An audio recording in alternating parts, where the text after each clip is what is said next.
What going on, everybody? BucosLocker coming to you again. Subscribe to the channel, like the channel, share all the videos. Don't forget to hit the notification bell icon to notify you on all new videos that's posted on the channel.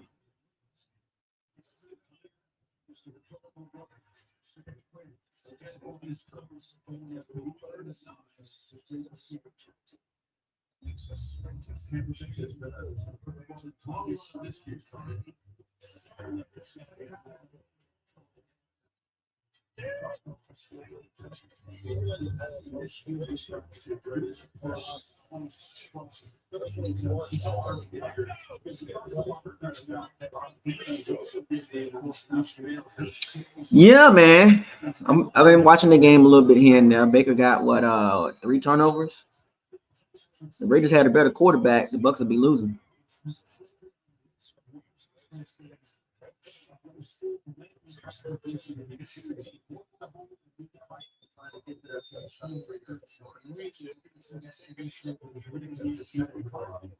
Yep. If they had a better quarterback, the Bucs would be losing. That's pretty clear about that.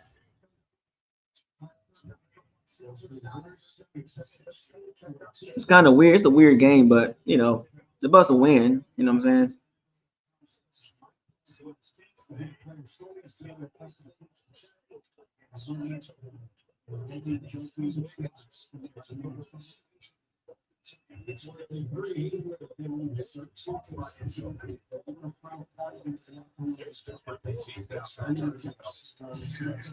know what I'm saying?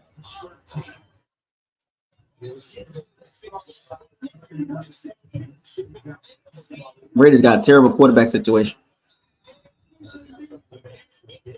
Raiders are just a bad team.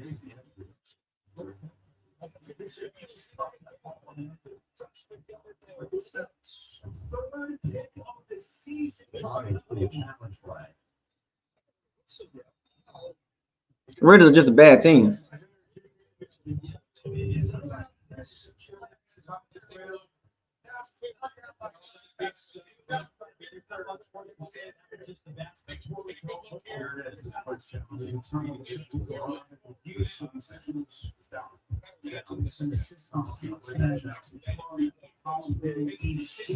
Yeah, they're tanking. It's pretty clear. That was a bad, terrible throw. I mean, you can see how they playing. I mean, they're not trying to win the game, folks. I mean, it is what it is. You know, if the Raiders really tried or played well, they'll be winning. It's pretty clear to see that. The Bucs just happened to run into a bad team. This is what I was trying to tell y'all earlier about the Bucs beating bad teams. Does not. It does not. The Raiders are they clearly tanking. They're tanking. Like we're beating a team that's going to be picking number 1 or number 2 in the draft. They're tanking for a quarterback. You know, if you want to put stock in this win, so be it. But once again, I think the Bucs are an average team at best. The Raiders are not even trying to win. It's pretty clear. They're not trying to win, folks. Bucs just need to go ahead and put the game away. Just put the game away. Get on with yourself.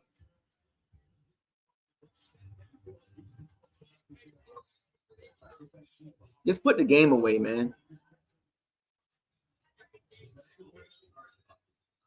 You know, the Raiders got a couple pieces, but they need a quarterback bad.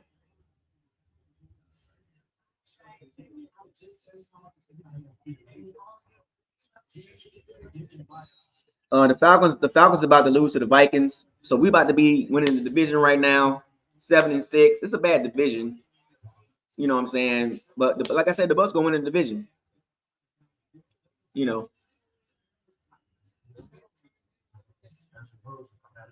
know, I got the Bucs winning the division, like I said before the season started. You know what I'm saying? I think the Kirk Cousins situation is bad.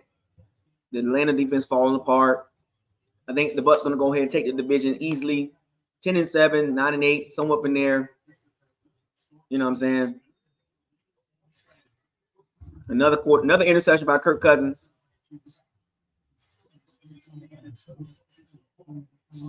Another interception by Kirk Cousins. You probably want to go to Michael Penix now. The season's falling apart. The season's falling apart. Falcons falling apart. Kirk Cousins. It's not it, man. I know a lot of people got mad when the Falcons drafted Michael Penix, but well, it's a reason why they drafted Michael Penix. It's the reason why they drafted Michael Penix. People didn't understand, like,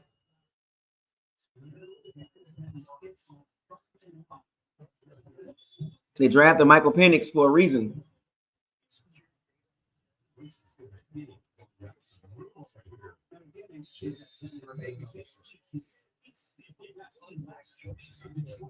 It's pretty clear, you know what I'm saying? They drafted, people say, oh, why they drafted Michael Penix? Well, this is the reason why. They drafted Michael Penix for a reason.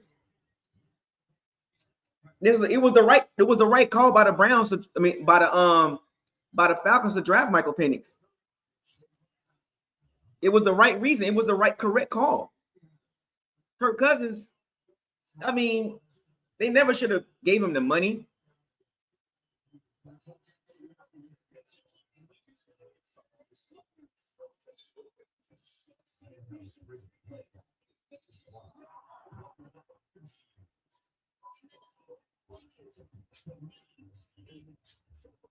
You know, they never should have gave Kirk Cousins that money.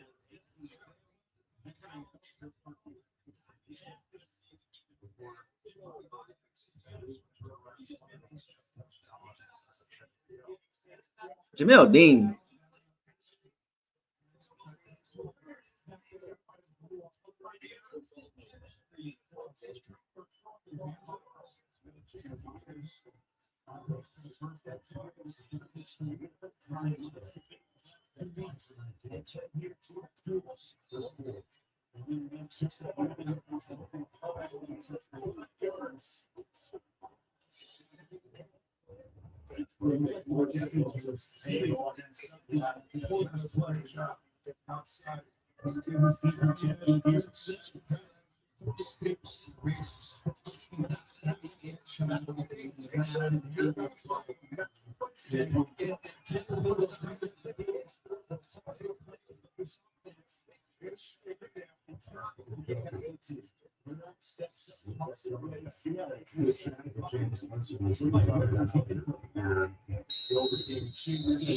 Yep. Yeah, Jamel Dean, man. We need another cornerback pretty bad.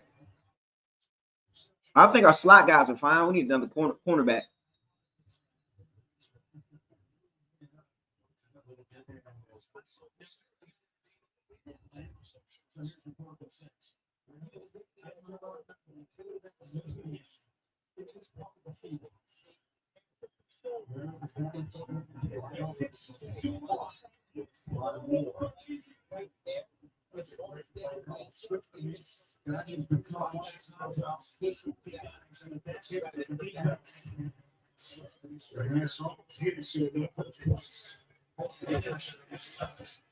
The Raiders not even trying to win. Yeah, we need a few guys on defense, man.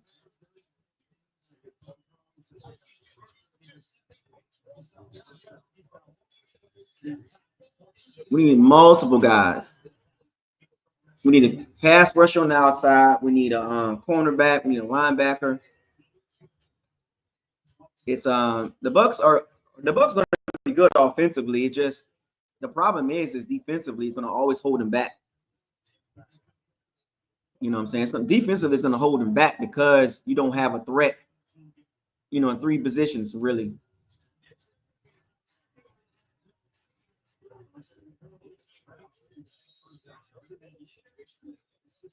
That's the problem. You know, the Bucs are a solid team, but they're not going to go far because of the lack of the coaching, the lack of defense, you know what I'm saying, in certain areas. You know, offensively, I think the Bucs will be fine. You know what I'm saying? In my personal opinion, I think they're going to lose Liam Cohen. They're going to lose him, in my personal opinion.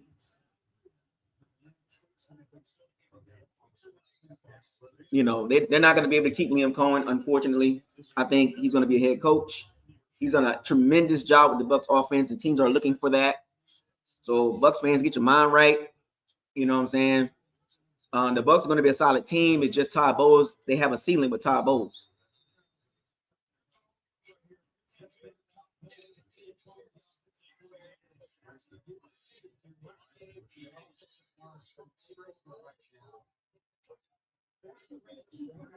The Falcons going to have to play Michael Penix. They're going to have to play him. They ain't got no choice.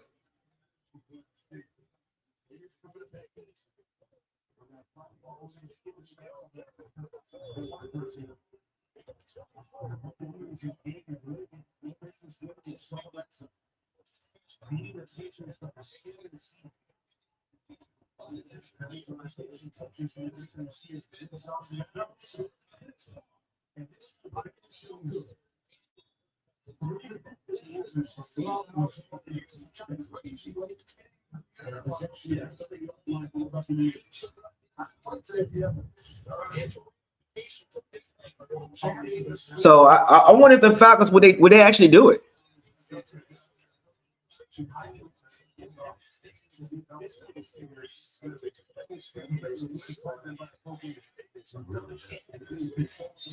Would the Falcons do it? Would the Falcons play Michael Penix?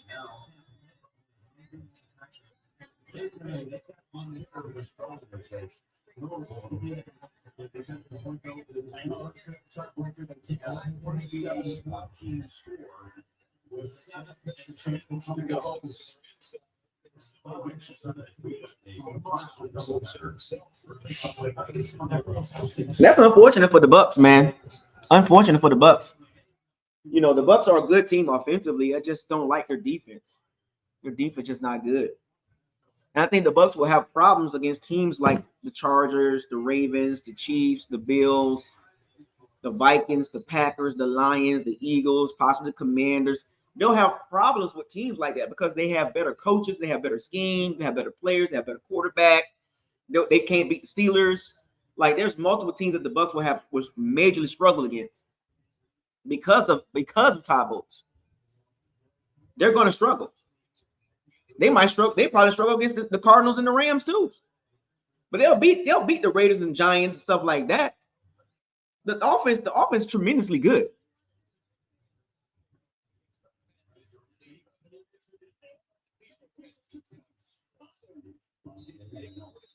The Raiders not even trying to win.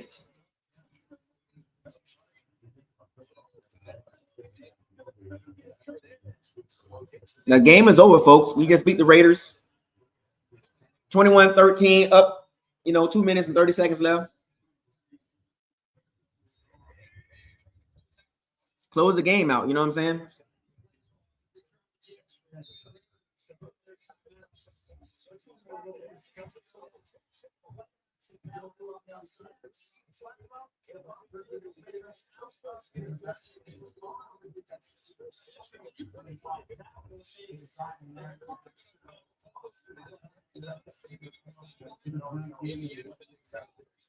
The Raiders fought hard, but they just missing too many pieces.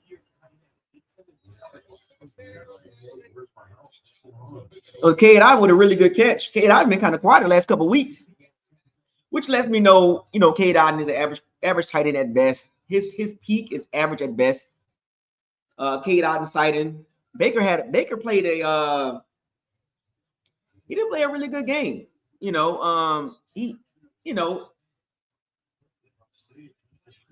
Weeks 7 through 9, 86 yards per game. Since week 9, 28 yards a game. Cade Otton. But Baker is Baker. You know what I'm saying? 3 turnovers. If the Raiders was a better team, we lose this game. If this was a better team, we can't do this against the Chargers. Not even the Cowboys. The Cowboys can beat us if you do this against Cowboys. Can't do it. You can't do that. You can't do it against the Cowboys. Can't do it against the Chargers. You can't do it against hell. Even the Saints will sneak up on us if we do it against the Saints. You know what I'm saying? So Baker's got to be able to take care of the ball.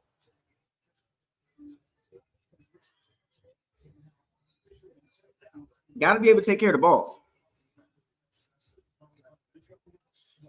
Sam Darnold had 5 touchdowns today.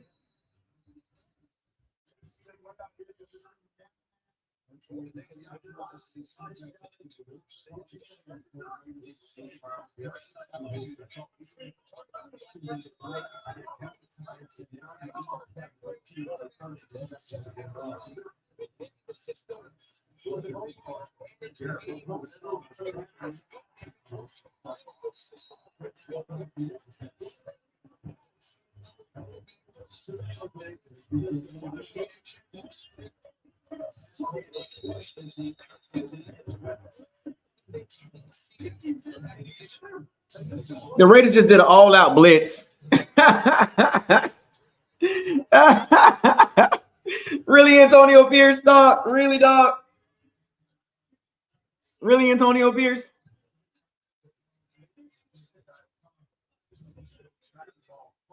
Baker with 3 TDs and 2 picks and a turnover and a fumble. He did an all-out blitz. Really, really, Antonio Pierce?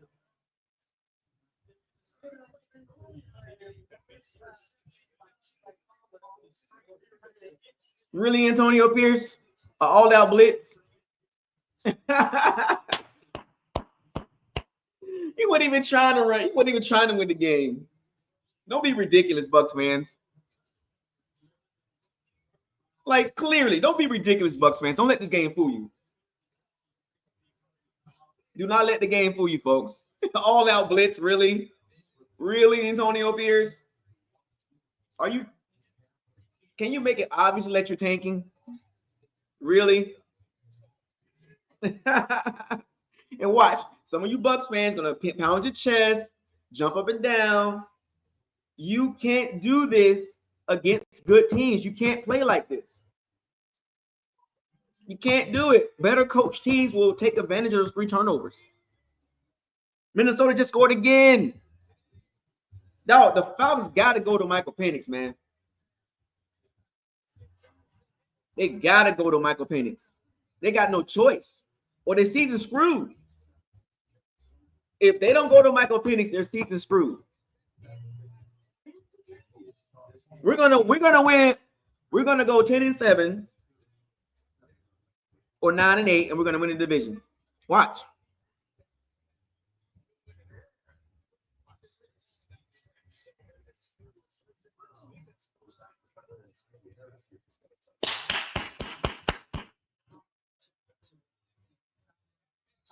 The Vikings, man, they tough. The Vikings are tough, man.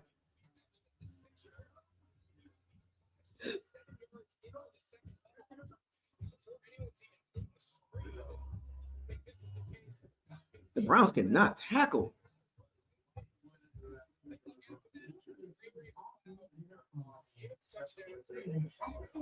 We'll get to the playoffs.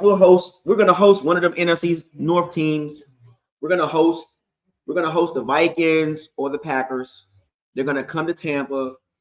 We might pull up the upset, and then we're gonna go play the Lions or the Eagles at their place, and they're gonna beat us. It's gonna be the same. It's gonna be a replay of last year. Yeah, Sam Darnold, man. What do the Vikings do with Sam Darnold? You got JJ McCarthy.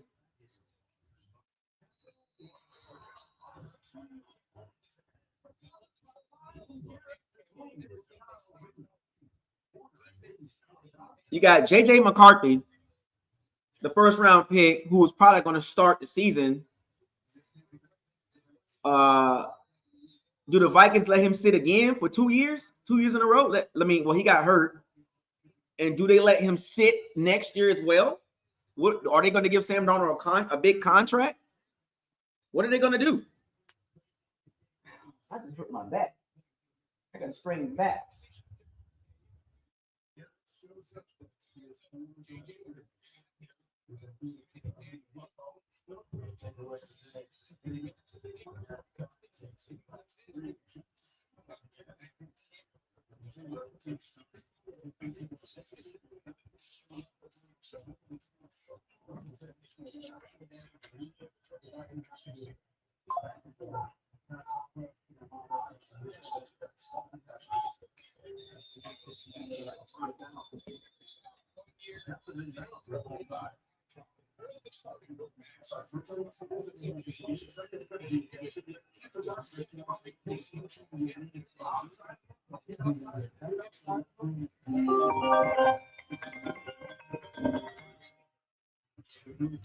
Yeah, man, it's crazy.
Well, the Falcons got 2 easy games back to back against the Raiders and the Giants, so you can think they'll probably win those 2 games.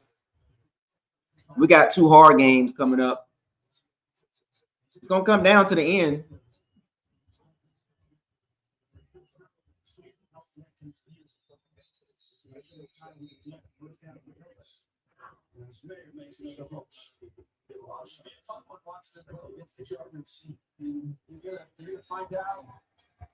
He'll step up in weight class from this year. They found that late in seasons to fight, drop, and find themselves to a top shooter. So Paul says the students can drop the super big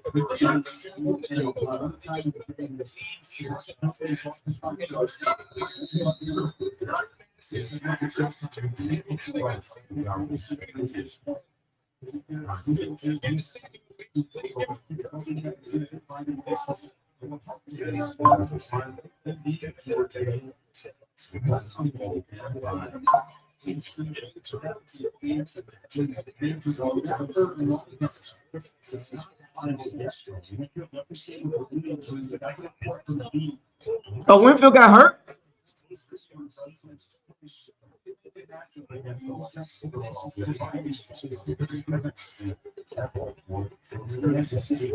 Winfield Jr. got hurt? I didn't even know that.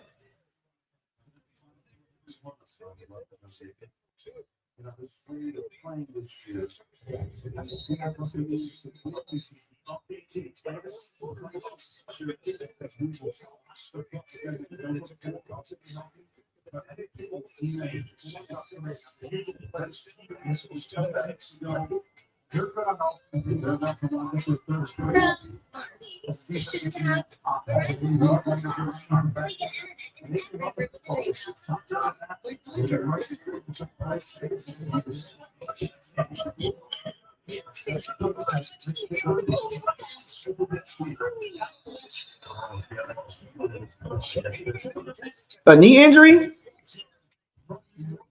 Damn.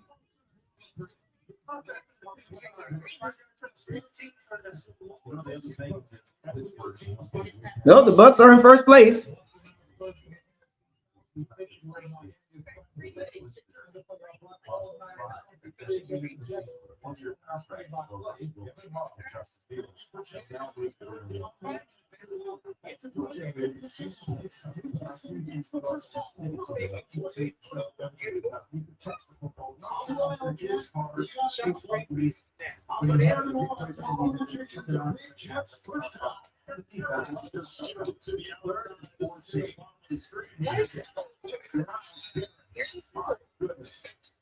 He said, we're not out of this yet. Just opening up the for the first down.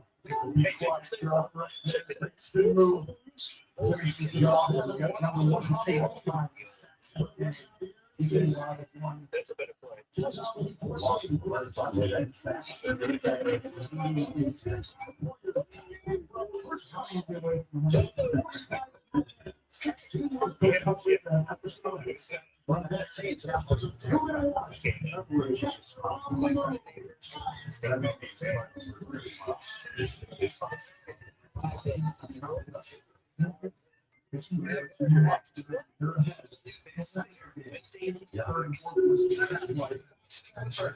Yeah, I don't even know why the Jets are winning.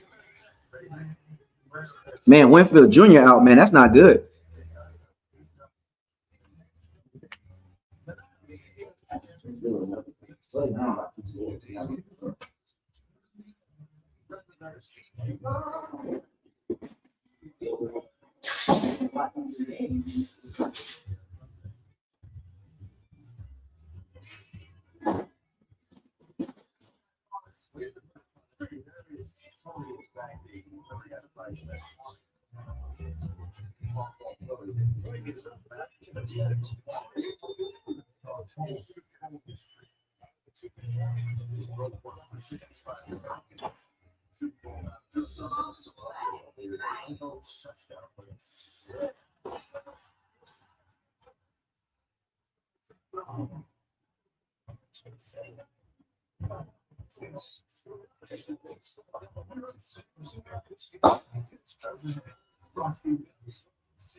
Oh, yeah, super chat. Didn't you want to draft Jackson Powers Johnson? Yeah. What's the issue? But it worked out fine for the Bucs. So what's the point? I mean, I can gaslight you too real. I can gaslight you too real easily. I mean, I ain't gonna do that to you. You know what I'm saying? You know, I mean, I can do that too. I can nitpick all day. I ain't gonna nitpick you like that. You're not, there's no aha moment there. You wish. I mean, good luck with that. Good try. Good try though. Good try. Didn't work, but I don't know what you're trying to get with that. That's a weird reach. Because I can nitpick all day, you know what I'm saying? But I ain't gonna do you like that. I got receipts, so I ain't gonna do it. Good try though. Appreciate it.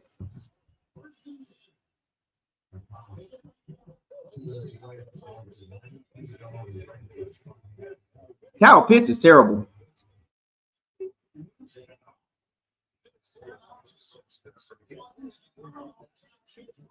Yep, the Bucs are 7-6. They gotta tighten up, man.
No, I didn't see the ending. What happened?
Oh, the rookie?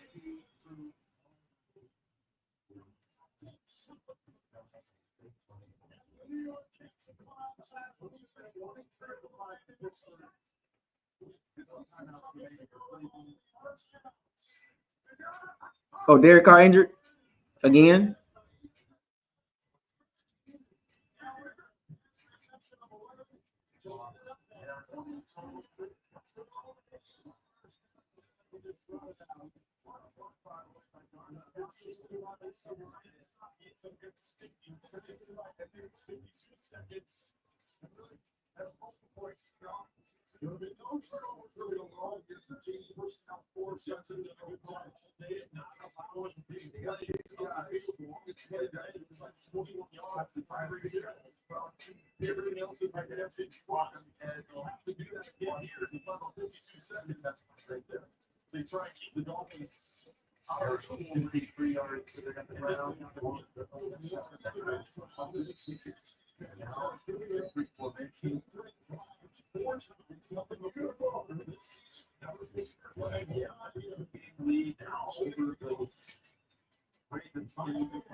And taking to the New York Jets, Miami Dolphins, the storm you play by putting up in there. Kevin Love, 280, 25.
He's smoking that Raider pack.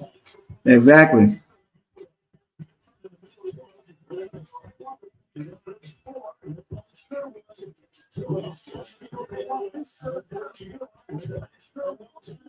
For him this offseason, you really saw that? All right.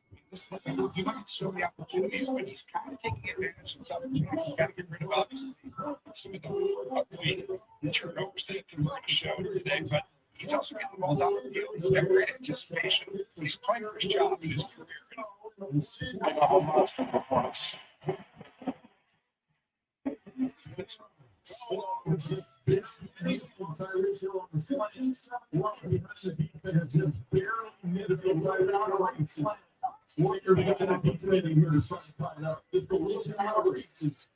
Sanders gets an opportunity here to try to tie it up.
They tied. The Dolphins tied the game.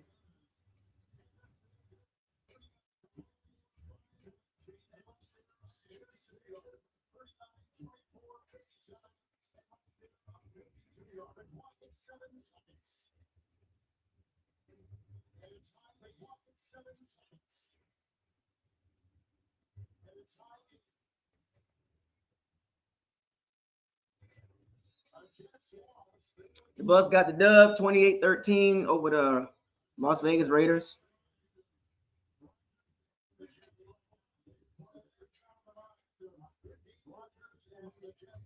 Yep.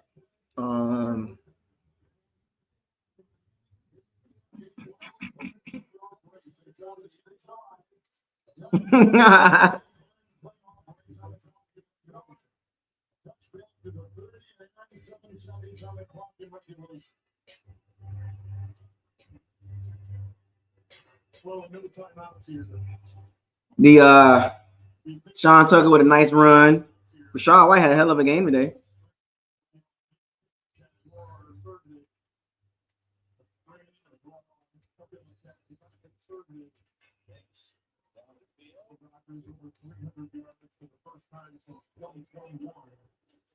The Bucs D line, they was okay. I guess okay today. I mean, I don't know. You know what I'm saying? Like, what do y'all think?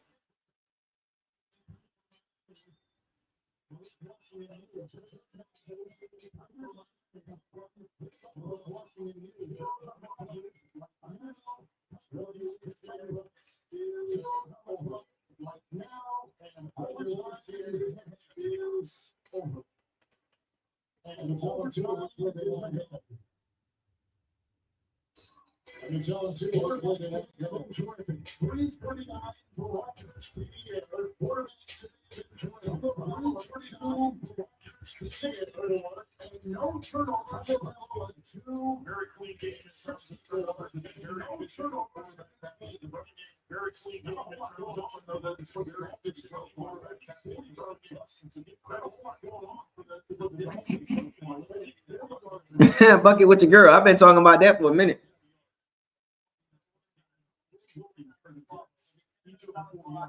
The Raiders O line is not that dominant, but the Raiders did something good, right?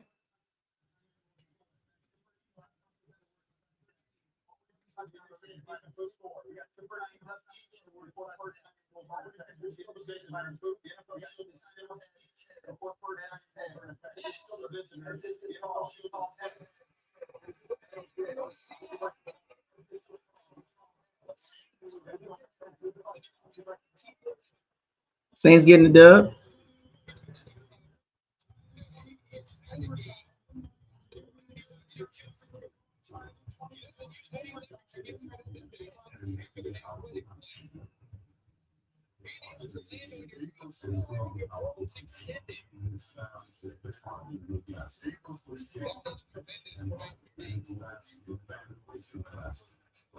The Giants lost.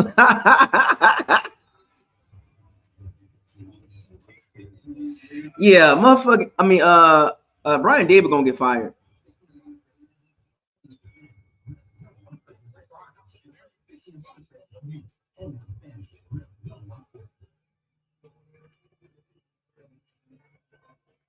Wow, the Saints survived.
That's that Chris Braswell.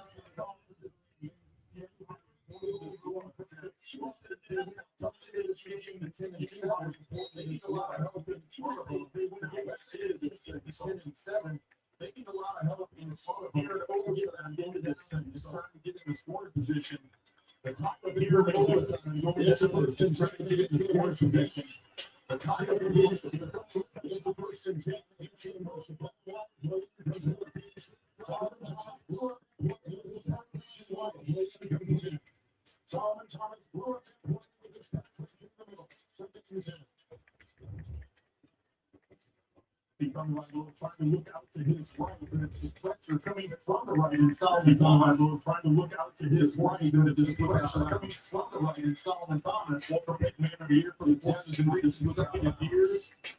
That's the Walker Pick Man of the Year for the Jets in recent years. Second down,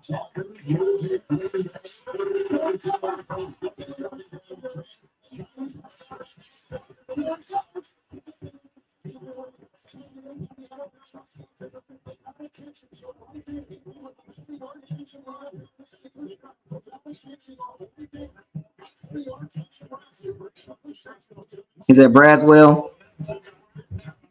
Y'all like Braswell?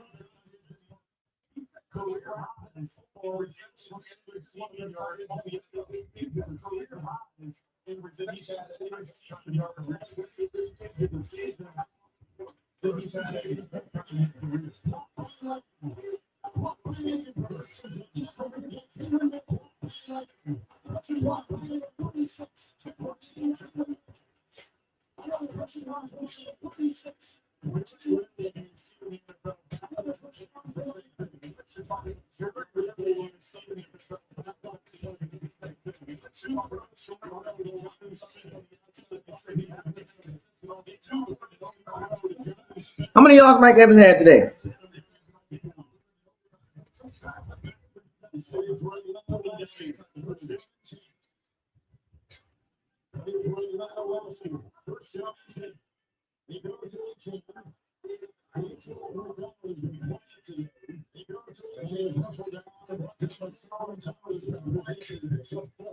$69? I don't know, man. He might not make it.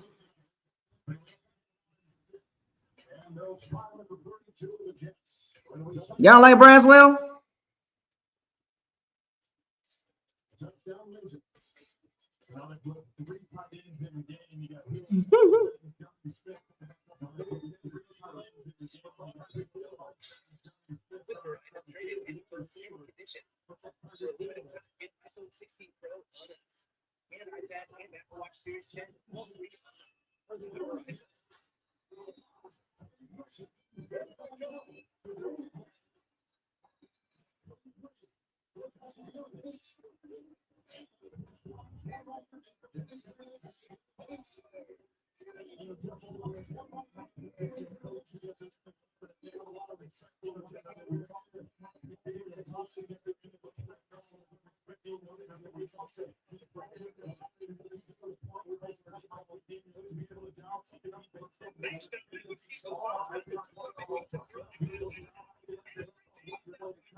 Yeah, but y'all don't like Braswell?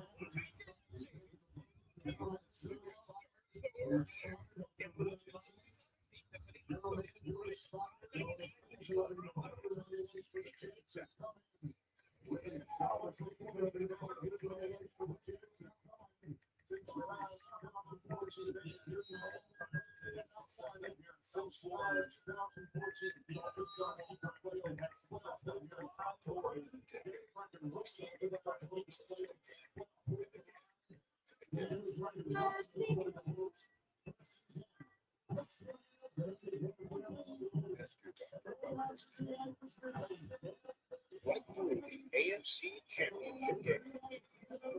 Myers will kick it off. They have Dallas and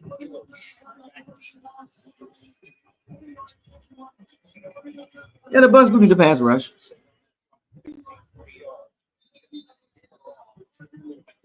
I mean, the pass rush is gonna still be an issue until we figure it out. And Baker is like I said, Baker's not a bad quarterback.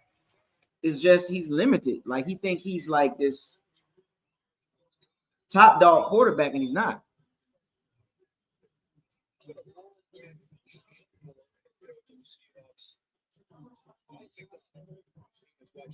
Yeah, he's not a top dog quarterback.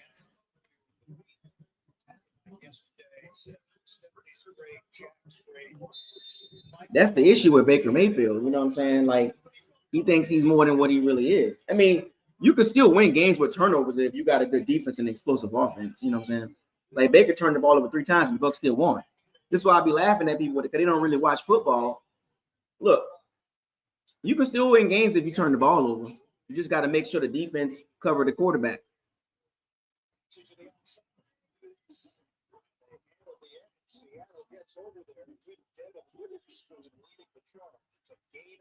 Oh, the Dolphins just beat the Jets. Tua Tagovailoa went down the field and shredded the Jets defense. Dog, the Jets are bad. Jonnu Smith, he's bounced around the league a few times on a couple teams. Jonnu Smith played for the Titans. I think he played for the Falcons. Now he's with the Dolphins now. I think he played for another team on top of that.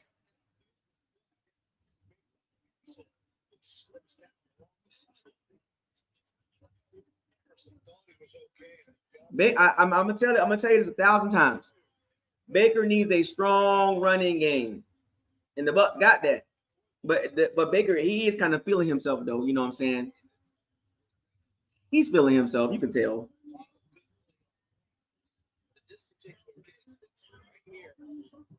The Dolphins right there. Would y'all if the Bucs was in the AFC, where would they be at? If the Bucs were in the AFC, like Baker is Baker's not terrible. You know what I'm saying? I'm gonna say it 1,000 times. I don't think he's a bad quarterback.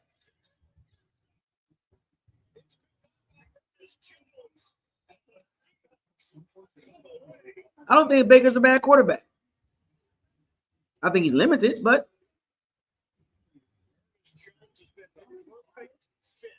Baker had what, 13 picks now? 13 interceptions? What, 13 picks and about 26 touchdowns?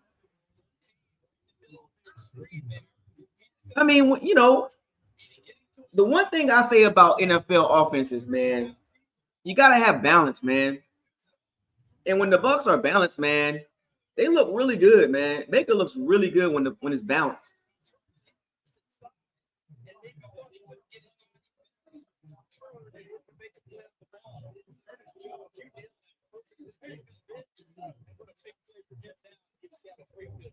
Early mistake from Murray. Seattle looking to take advantage. Ball is inside the 20. Smith deals. End zone open. Touchdown. Smith and Jigba with the score. Seahawks take the lead. I'm gonna say it 1,000 times, man. Baker's not bad at all. I don't think he's bad at all. I think Baker's middle of the pack. His QBR. Did y'all know Baker Mayfield's QBR is like, I think 20th in the NFL? Like, I was surprised. I was shocked to see that. I was like, how the hell Baker Mayfield's QBR is 20th in the NFL? The QBR is the stat that gives you a comprehensive view of the quarterback's impact of the game. His EPA is pretty decent. You got his passer rating, I think top 10, but the QBR measures everything.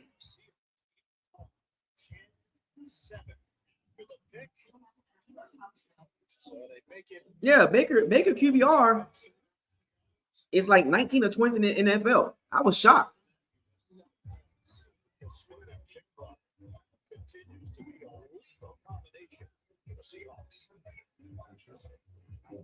I thought Baker Mayfield QBR was going to be like top 10, but nah, man.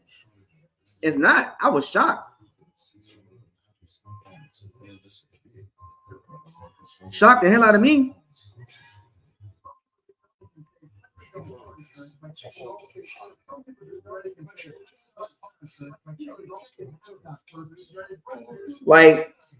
Like I said, Baker's not a bad quarterback. I just think he just got to be careful on how he plays. When that first read not there, I mean, it looks awful. Oh yeah, Baker Mayfield's QBR is 22nd in the NFL. Like, Baker's having a really good season, but his QBR is 22nd in NFL. How is that even possible?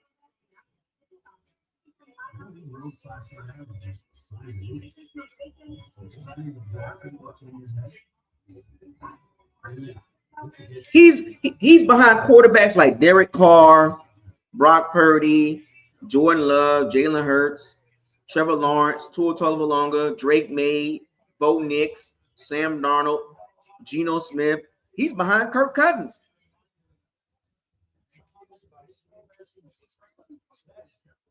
Like, how the hell Baker Mayfield QBR 22nd in the NFL?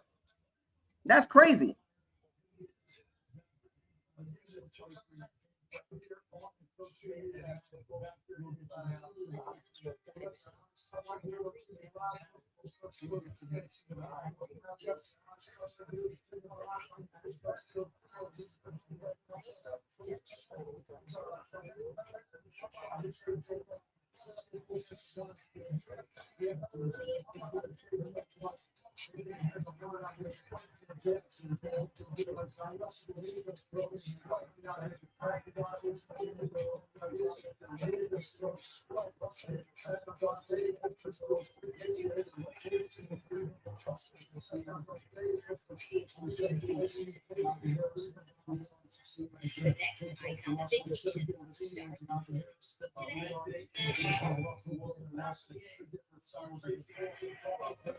NFL on CX is sponsored by the Home Depot.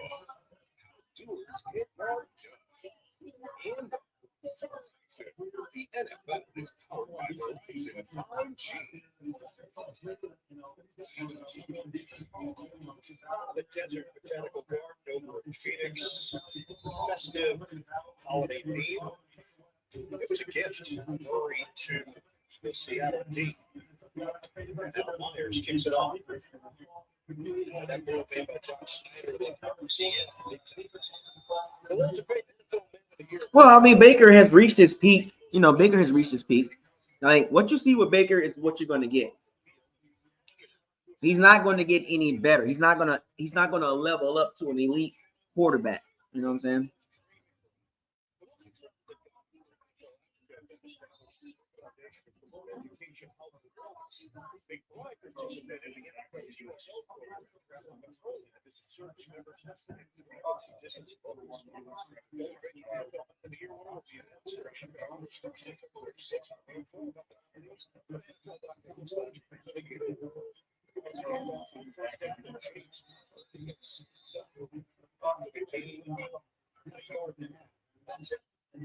So we are third series now for Arizona, going back to their game against Seattle in Seattle.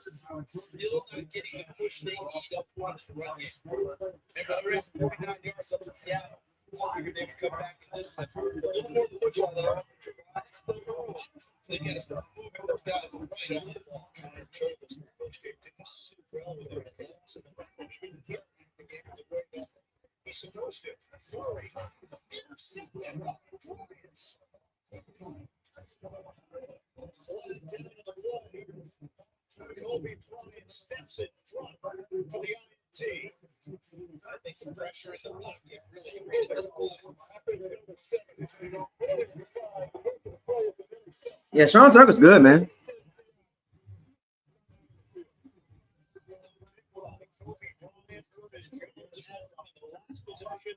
Seahawks defense is cooking. Seahawks have it in Arizona territory already with the lead and a chance for more.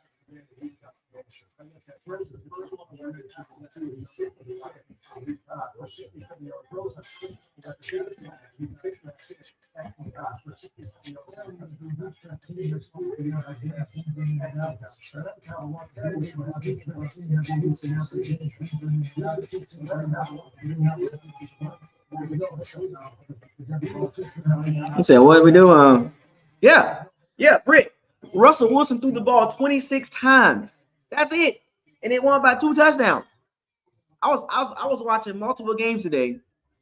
Just look at the teams that got a balanced attack that don't ask their quarterback to do too much. When you're asking a quarterback to do too much, interception is going to happen. You can't ask your quarterback in situations, especially you got to have a game feel. Russell Wilson threw the ball 26 times, and they won by 2 touchdowns. And the Steelers didn't do much. You can't drop back and sling the ball around like that. And then also, what I noticed about a lot of offenses is some of these OCs, they make the game easy for the quarterback, easy throws. Like Liam Cohen has made the game easy for Baker Mayfield. Real simple throws. Real simple throws. Baker Mayfield completion percentage is over 65%. I think it's like 68, 69%, because Baker Mayfield throws a lot of screens. Screen pass, tunnel screen, bubble screen, drop off. Like, it's very easy pass, and Liam Cohen schemes guys open. The reason why Baker Mayfield looks good this season, like last season, well, this season in particular, the Bucs are able to run the ball. It's not hard, folks. You can't keep asking quarterbacks like Baker Mayfield, hey, drop back a million times and throw the ball. Can't do that. Because the more you throw the ball, the more you're going to get picked off. You're going to get interceptions. It's going to happen, folks. The more you throw the ball, even if Liam Cohen does have some sense. When Baker Mayfield gets erratic, Liam Cohen does run the ball. I will say that.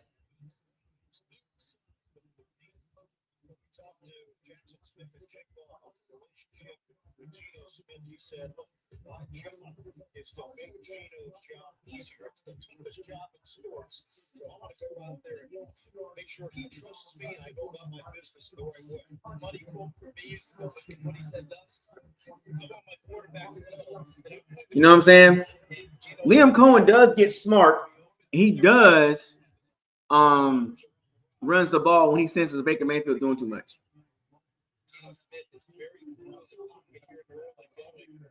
But it's best to have a balanced attack. You're right. Chop beats 215. The Steelers got an elite defense. There's no need for Russell Wilson to chuck the ball around like that if it don't need to be.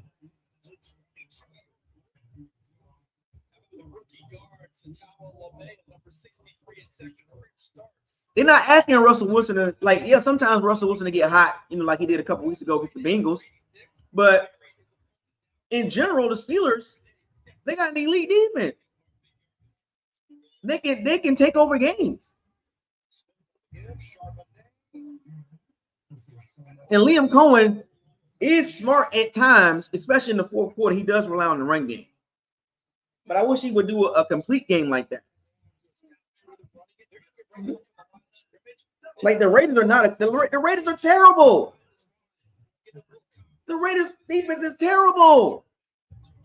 It shouldn't have been no struggle.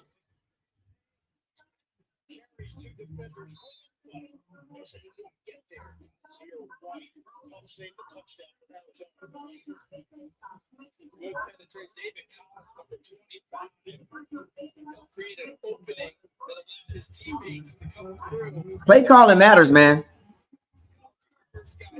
If the Bucs switch to a run first team, the Bucs will be a lot better. In my opinion, if the Bucs go to a run first team moving forward, they will win a lot of games with no problem, no struggle.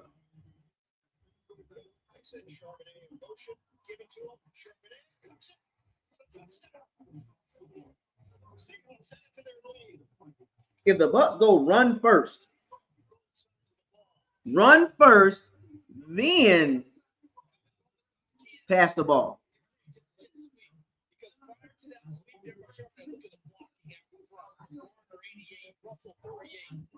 Just handling their guys out of the perimeter.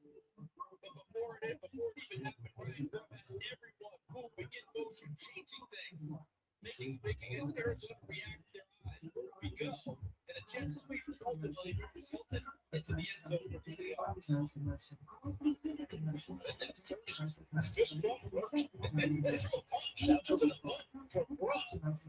17 points over the last 4 minutes and 25 seconds. We'll be back in 30 seconds after this from Progressive Insurance.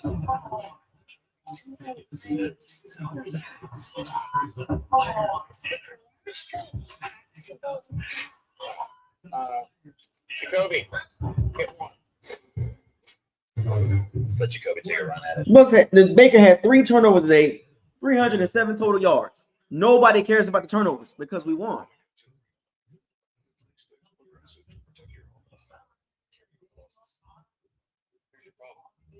The QBR tells you he's not even. It's insane. Like Baker, he is who he is. He's limited in certain areas. But at the end of the day, Baker can win some games. But the most part, you don't want him. You want Baker to be a part of the reason the Bucs win games, not the reason. It's gonna get tough, folks. These next 2 games.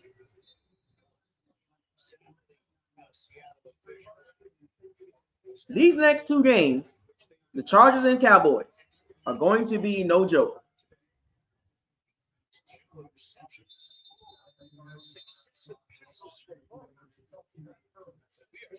$18 for 29, 295, 3 touchdowns, 2 interceptions. Nobody cares about the interceptions. Not they happy. What I'm disappointed as a Bucs fan, they're happy they're beating bad teams. You should be like Dan Campbell. We got more games to go. We got to finish strong, finish the season. Beating the Giants and Raiders, that's not the end.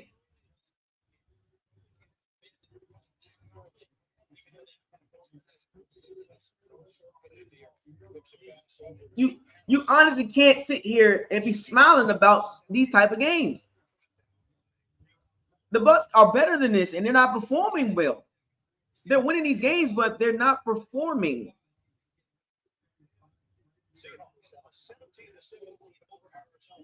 The Chargers and Cowboys game is not going to be easy, folks. In my opinion, those 2 games will not be easy. The Panthers and Saints games will not be easy. In my personal opinion, the Panthers are getting better. They're playing a lot better now.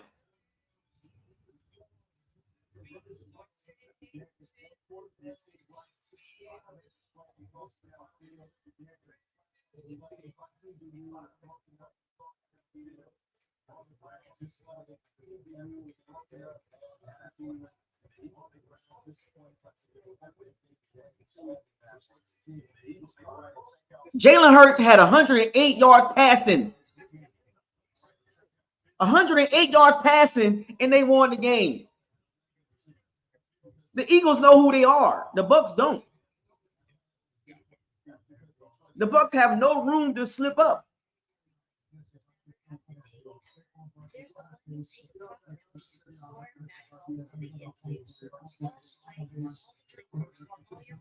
Jalen Hurts, 14 for 21, 108 yards. They won the game because they can run the ball. It's in December. The Bucs can't play like this against the Chargers and the Cowboys. You can't do that. You can't have 3 turnovers, Baker Mayfield. I can care less how many yards you throw the ball. Because see, people pick and choose what they want to accept.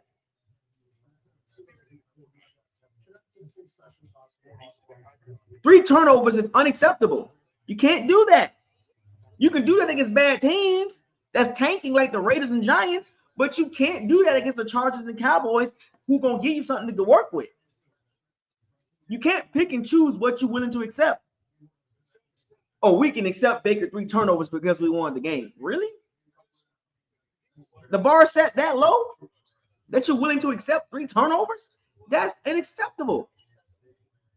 It's acceptable for games like the Raiders, but you think 3 turnovers is going to work against the Eagles, the Lions, the Packers, the Vikings, the Eagles, Commanders, the Vikings, Packers, the Lions?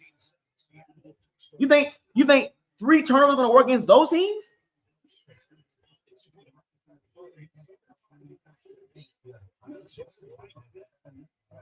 I mean, let's keep it real.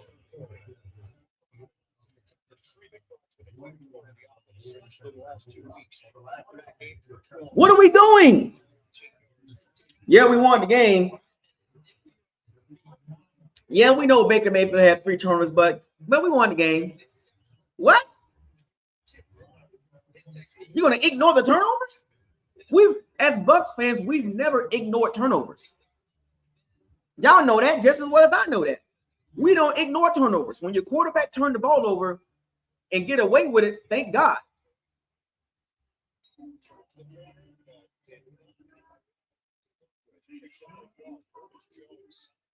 Baker might end up throwing 20 picks this season and have 35 touchdowns and 20 picks. Then what? Then what you gonna say? He's gonna probably end the season with probably 28, 29, 30 touchdowns and about 15 to 17 picks. Nobody gonna care about the 17 picks. Nobody's gonna care about that. Why? Because the Bucs in the playoffs. Because we're gonna pick and choose what we're willing to accept.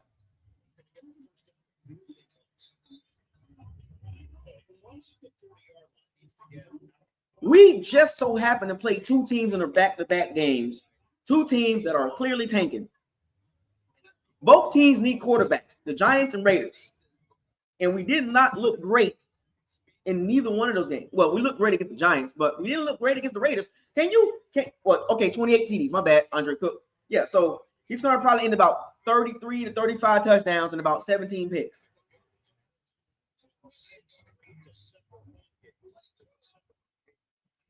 Nobody cares about the 17 picks and about 3 or 4 fumbles. Nobody cares.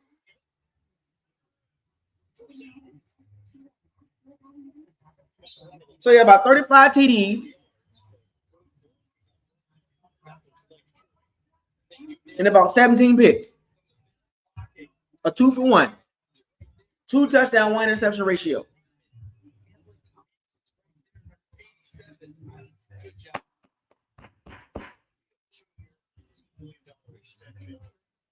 The Bucs supposed to win this game. You're supposed to beat the Raiders and Giants. There's nothing surprising about the outcome of this game. The real issue would have been if we would have lost to the Raiders.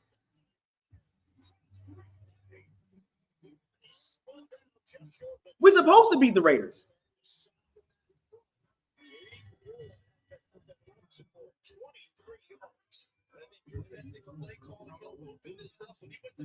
I mean, let's keep it 1,000, folks.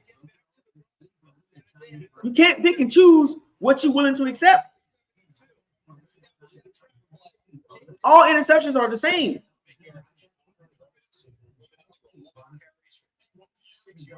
Bucs fans should know better than that. These next 2 games, you can't do that.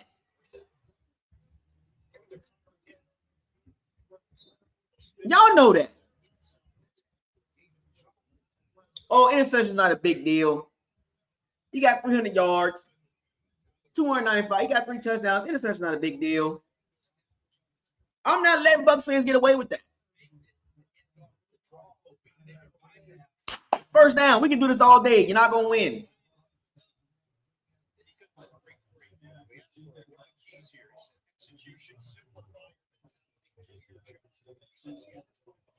The Bucs got to tighten up.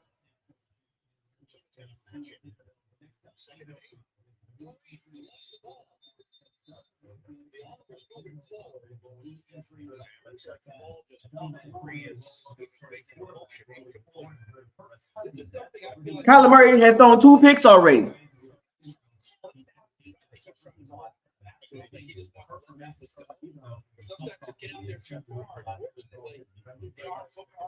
First down. First down. You're not going to win. You're not going to gaslight me today. The run game will always beat up for the Bucs. Why won't they lean on it? First down.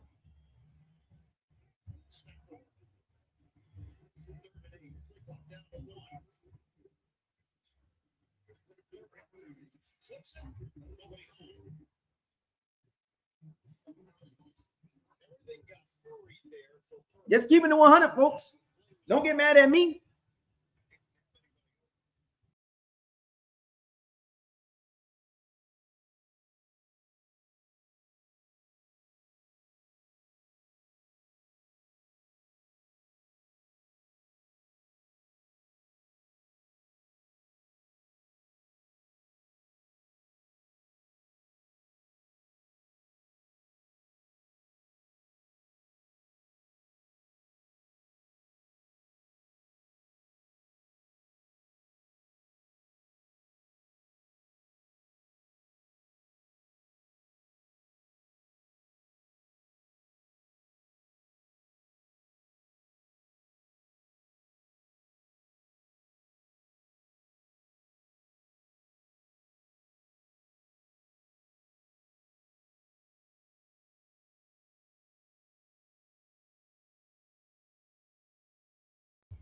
Even go back to the beginning of the season.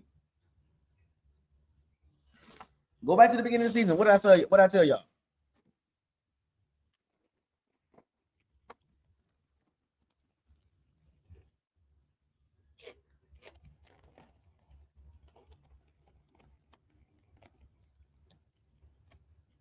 The Bucs are going to win the division. I said it before the season started.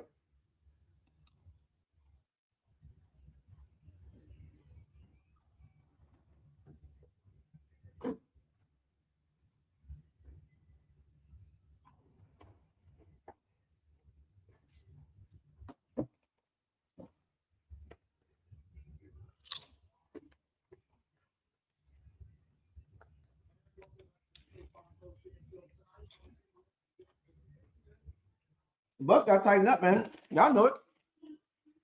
Struggle against the Panthers. Struggle against the Raiders. There were some play calls by Antonio Pierce. You can clearly see he wasn't trying to win.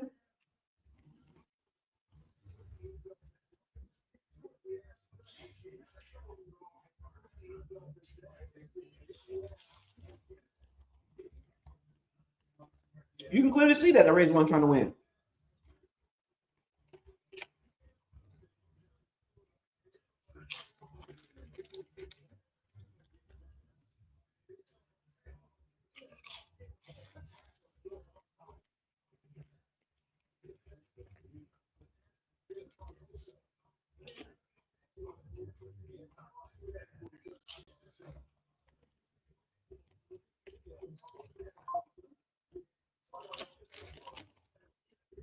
Need that running game, nigga. These next 2 weeks, man, that running game gonna matter.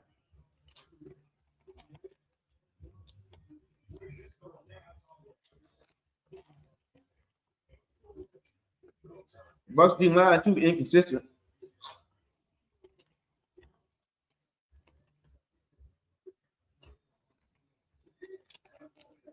Jamel Dean.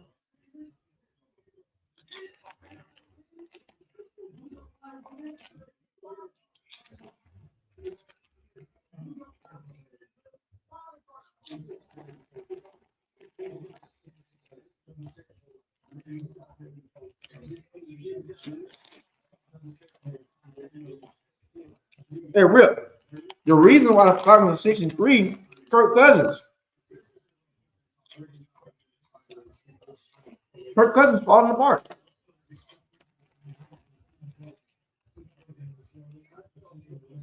Luckily, they got the Giants and Raiders back-to-back weeks.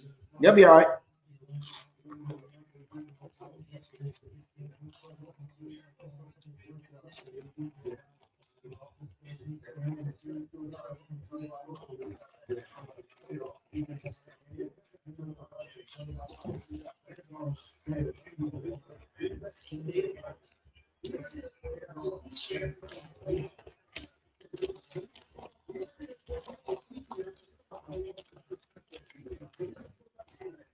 Well, y'all got not bad.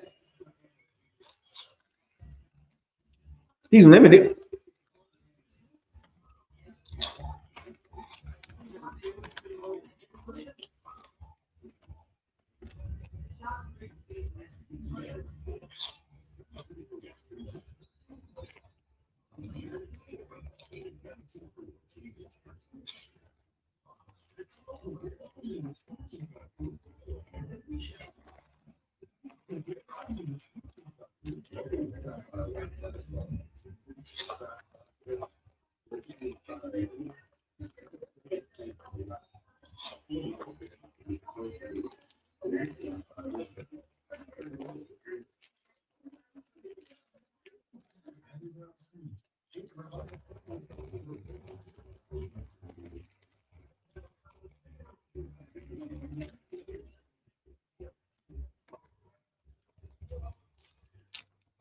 Andre Cook, good point.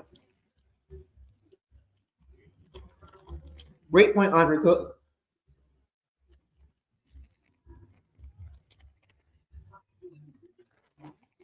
Great point. That's how it works.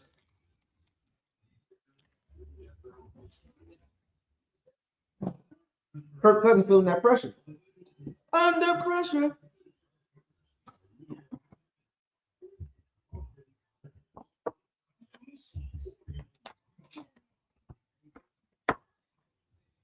The Bucs got to tighten up, man. These next two games, man, chucking the ball around would not be a good idea. Both teams got a decent pass rush.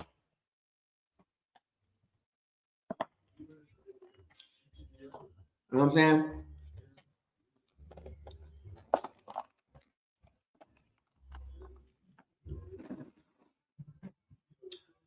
You can't pick and choose what you decide to accept.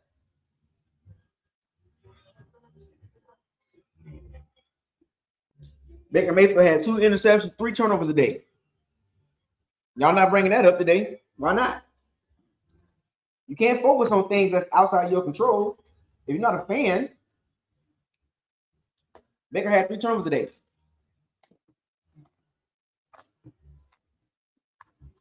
Everybody got to be held accountable, right? It just so happened to be the Raiders.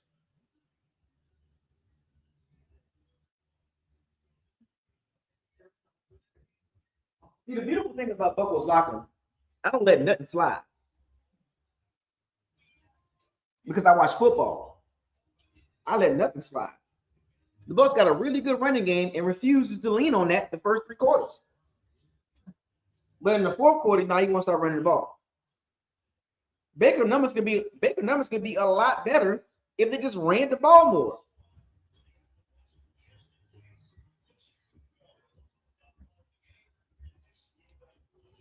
You know, you're looking around the league, you worried about that quarterback over there. What about our quarterback? 3 turnovers.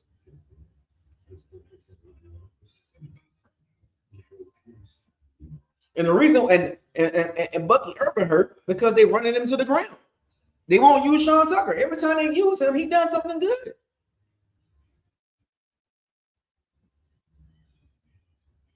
I'm always going to be a diehard Bucs fan, especially for guys that's drafted by the Bucs. I don't have any ties to guys that's not drafted by the Bucs. I can care less. And it's not nothing personal, no disrespect. My ties are to people that's been drafted by the Bucs. My ties are not to people that come to the Bucs from other teams or multiple teams. I don't have any ties to guys like that. Okay? My loyalty stands with Mike Evans. My loyalty is with Rashad White, Bucky Irvin, Sean Tucker. Not to Russell, not to Sterling Shepard and Baker Mayfield. My ties are not to them. I have no ties to them at all. If the Bucs drafted Baker Mayfield, of course I'd be all day, every day. But I don't have any ties to him. I have ties to Rashad White, Sean Tucker, Baker Irvin, Jalen McMillan, Trey Palmer, Graham Barton, who's doing a really good job at center. He's starting to come into his zone, right? Luka Decky, who I had doubts with him at guard, but now he's a much better right tackle. Tristan Wirfs. I don't have any ties to Ben Breton. I got ties to Yaya Diaby, Vita, Kalaji Clancy, Braswell, Tyke Smith, Winfield Jr., Zion McCullough, Jamel Dean, even though he's not great, but my ties are loyalty to people that's drafted by the Bucs. So when I talk about the Bucs, I talk about everybody. Nobody has an exception. Nobody has oh, by the way. No, if you don't play Levante David, right? Levante David. You know, if you're not playing well, or if you do something wrong, I'm gonna let you know. I'm gonna talk about it, whether I got ties to you or not. Nobody's exempt from criticism. Just play better. If Liam Cohen's not doing a great job, I'm going to call it out. If Todd Bowles is coaching an awful game, I'm going to call it out. If Baker Mayfield is playing a bad game or he's not playing well, I'm going to call out. I can care less about the Baker Bros. I have no ties to that. I don't care. I can give 2 sugar honey iced teas about Baker Bros. Tell the Baker Bros to come see me. Come see me, Baker Bros, because we can do this all day. You're not going to win. I love saying that part. You're not going to win because you're going to be in your feelings, and I'm going to give you facts. Because you know what you're gonna tell me? Well, that is a fact, but ain't no but. It's a fact. 1 + 1 is 2. That's a fact. Well, it's a fact, but you know, it's not what I'm saying. No. Don't try to spin my words. Don't play semantics with me. But yeah, I get what you're saying. You're saying you're giving me facts, but no, ain't no buts. Stick with the facts. I can care less about how you feel. Feelings don't work with me.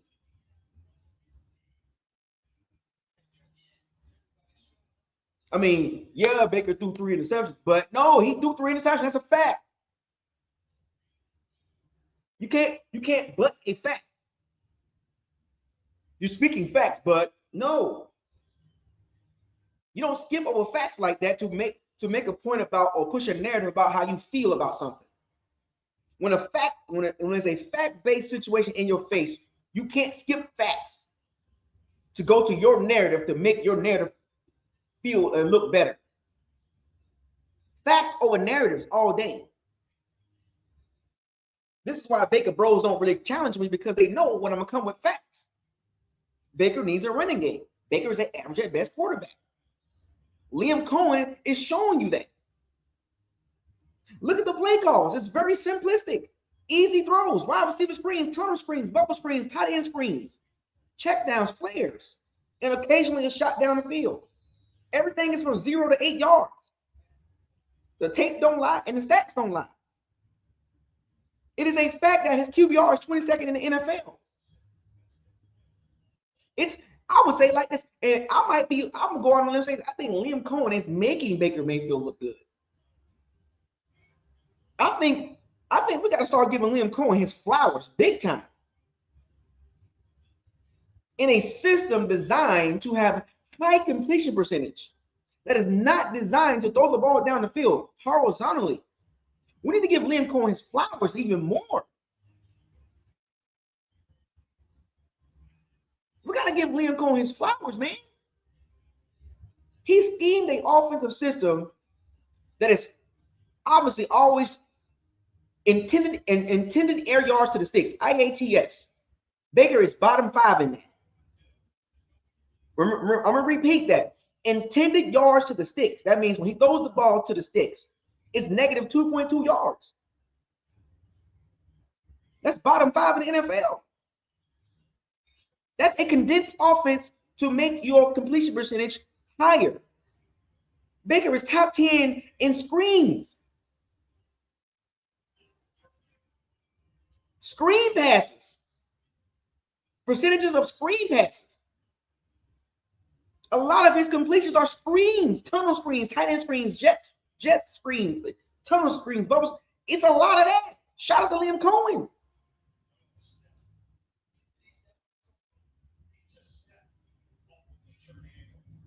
Intended air yards, like bottom 5.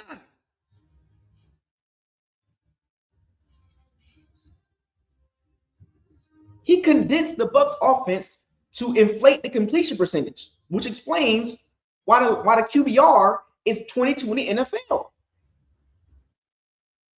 The completion percentage is inflated because of the check downs and the tunnel screens and the bubble screens and the wide receiver screens and the tight end screens and the running back flares. Come on, man. Baker is an average quarterback at best, looking good in an offensive scheme that is designed for him to look good. Shout out to Liam Cohen, man. We got to give Liam Cohen his flowers, man.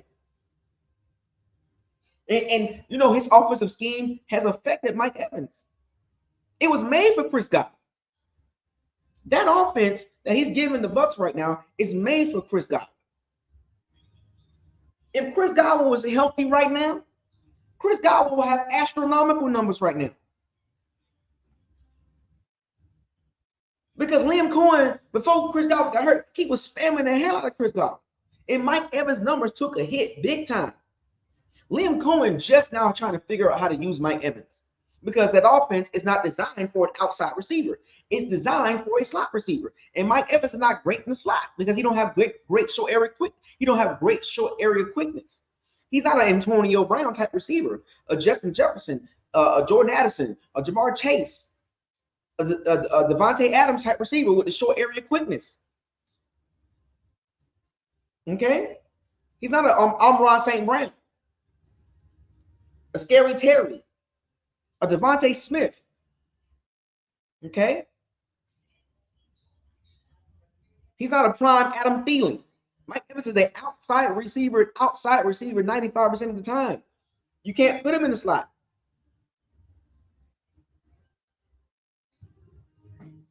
Okay?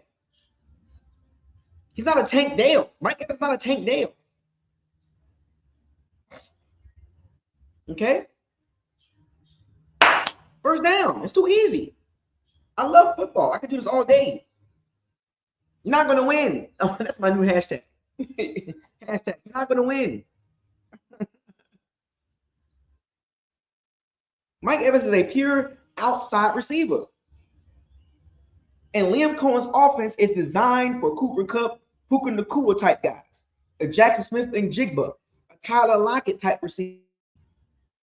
Okay? Mike Evans might get his 1,000 yards, but he's going to barely get it.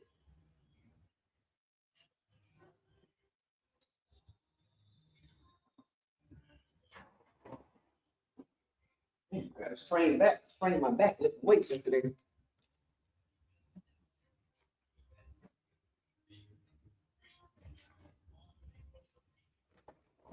It's all about the scheme, folks. You got to look at the scheme sometimes. Because if Baker Mayfield was completing 68% of the passes and these throws was down the field, oh man, Baker Mayfield might have 5,000 yards right now.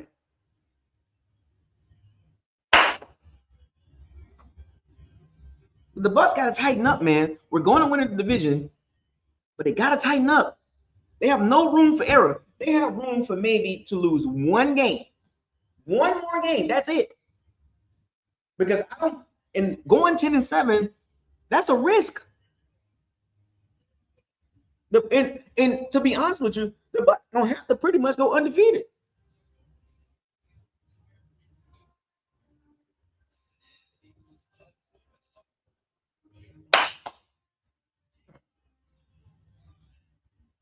The Bucs got room for probably to lose one more game. The Bucs cannot go 9-8 and win that division. That ain't gonna happen. You got to go 10-7, or I really want the Bucs to go 11-6. Like I want the Bucs to win out. Like win out. Because 2 losses is over with. Because the Falcons got the Giants and Raiders next. So we beat both of those teams. So what makes you think the Falcons can't beat them? The Raiders ain't trying to win. We saw that today. The Giants are officially, they're done. So because if we can give the Bucs, the Giants, the Raiders victories, and the Panthers victories, well, I can give the Falcons, the Giants, and Raiders victory. So right now they're 6-7, but giving them 2 victories these next 2 games, they'll be 8-7. So I got the Falcons in 2 weeks from now, they're going to be 8-7. In 2 weeks from now, the Bucs are going to be 8-7, in my opinion, because I got the Bucs lose to the Chargers. 2 weeks from now, the Bucs are going to be 8-7. The Falcons are going to be 8-7. It's going to come down to the last 2 games. The Bucs got the Panthers and the Saints.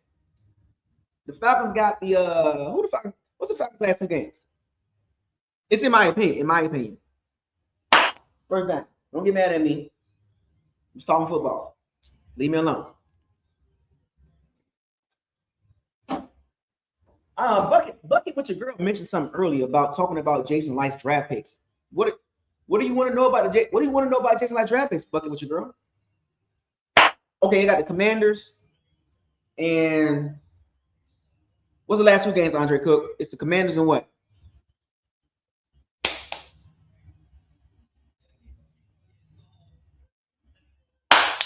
It's like the Bucs got to go undefeated these last.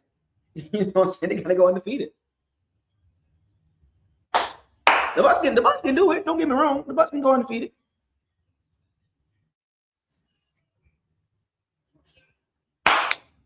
Don't get mad at me. It's the Bucs' fault, not my fault. If the Bucs would have beat the Falcons just one time, woulda, shoulda, coulda, they should have beat the Falcons one time. But it didn't. Now the Bucs got to pretty much just win out because the Falcons, they're going to win their next 2 games. And in our next 2 games, we got the Chargers and the Cowboys. And Cooper Rush starting to kind of get comfortable a little bit.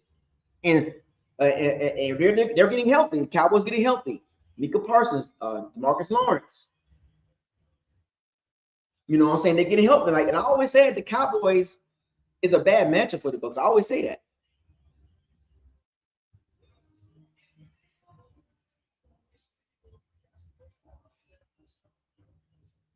You know what I'm saying? I always said the Cowboys is a bad matchup for the Bucs because that was with Dak Prescott. But I think we can get them with Cooper Rush as quarterback. But if Cooper Rush get confidence, you know what I'm saying? Okay, so the Falcons got the Commanders and Panthers. So okay, we're gonna give them the Giants and Raiders game, right? So that'll put them at 8-7, and then the Commanders and Panthers. Let's just say they go 1-1 that game.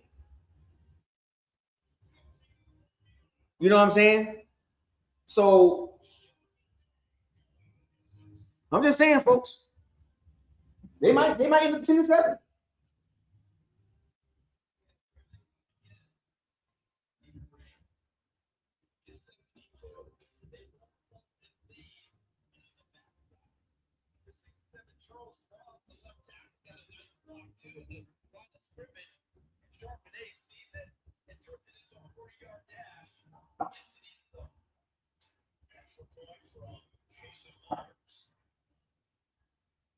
You know, the Falcons probably going to end up 10-7.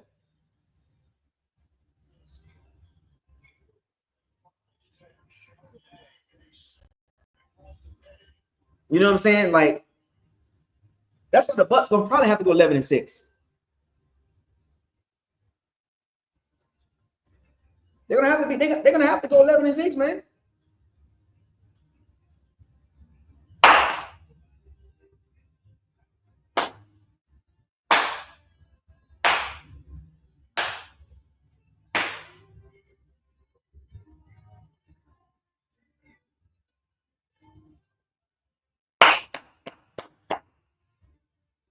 The Bucs got no room for error, man. They got to win out because I don't trust 10-7. I don't.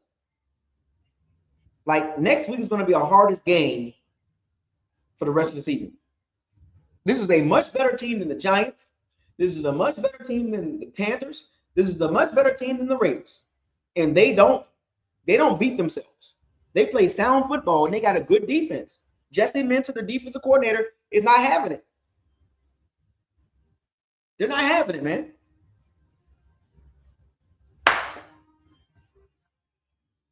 CJ Warrior.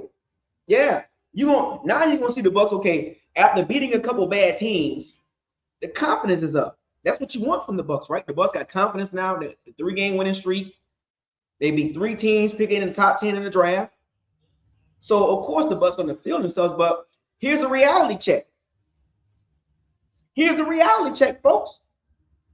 This is why I always tell people, do not let games like Raiders and the Giants, even the Panthers, don't let that fool you.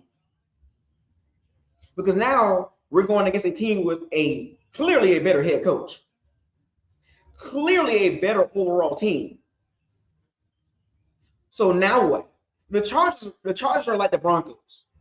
If you really think about it, and the Bucs, they got shredded by the Broncos, 26-7, and the Chargers are very similar. That's why that was the only game I had for the rest of the season that was really a problem. Jim Harbaugh is a much better coach than Todd Bowles. You don't think he's gonna have them Chargers ready? It's not even close between Todd Bowles and Harbaugh. Or what are we doing here? Because some games the players are going to have to win. Some games the coach is going to have to put together a scheme to win the game. Jim Harbaugh is a quirky head coach. He's very, very meticulous. He's very, very meticulous. He's very, very detail oriented. He's weird. He's just one of those coaches where he's hard to beat. The Chargers are going to be good moving forward. Everywhere Jim Harbaugh has been, that team has been successful. That is a fact. And we're not even putting Todd Bowles in the same bracket with Jim Harbaugh. It's not even close. It's like 10 gaps between Jim Harbaugh and Todd Bowles. And you're going to see it next week unless the Bucs players play out of their freaking mind. Because straight up from a coaching perspective, Jim Harbaugh is going to coach circles around Todd Bowles unless the players play out of their freaking mind.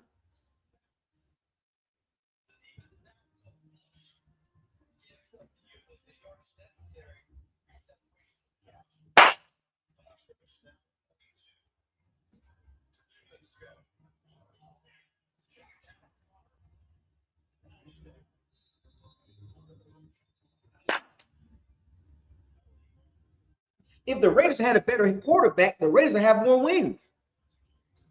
That's a fact. Well, I believe my last. That's not a fact. They will have more wins. In my opinion. If the Raiders had a better quarterback, they will have more wins.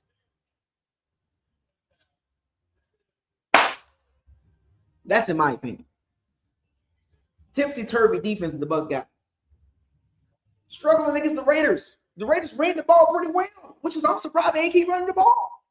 What happened to Vita and Kalaji Clancy today? I didn't see the whole game. I missed like the first half of it, but Kalaji Clancy and Vita, man, what's going on there? Jackson Powers-Johnson was blocking him up pretty good. He's got hit with some penalties, but he's going to be a pretty good center from what I've seen. And Graham Barton's going to be good too. We good there. We straight. It worked out for us. Because I did want the Bucs to draft Jackson Powers-Johnson. I wanted the Bucs to draft a pure center. But Graham Barton turned out to be pretty good. Even though his grades are not great, but he's going to be, you can see he's going to be well. I think he'll be a much better guard, in my opinion. I think he'll be a Pro Bowl guard this year. Now he's not going to be a Pro Bowl center, obviously, right? But if he was a guard right now, I think he'll be pretty much locked in as a Pro Bowl guy. I think he'll be a top 10 guard right away, in my opinion. And as far as Jackson Powers-Johnson, once the Raiders get tightened up and Jackson Powers-Johnson kind of calmed down a little bit because he's a very aggressive center. Once he calms down a little bit, you can see it. He's going to be pretty good. Just watch from what I watched. He's going to be pretty good. They got a left tackle, Colton Miller. They got their center. They got a decent right tackle because Yaya Diaby wasn't doing much of anything.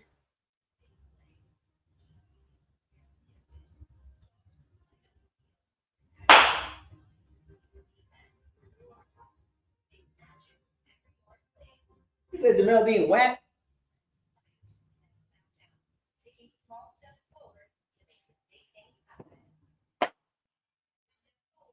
What happened to Kalaji Clancy? So you mean to tell me Jackson Powers-Johnson was blocking Kalaji Clancy with no problem?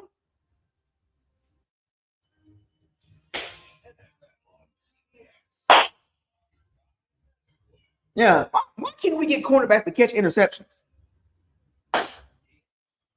Like the Zion McCullough interception got overturned. The other one got overturned. Like, what's going on here? The Bucs defense has regressed. Let's talk about the Bucs defense. They regressed.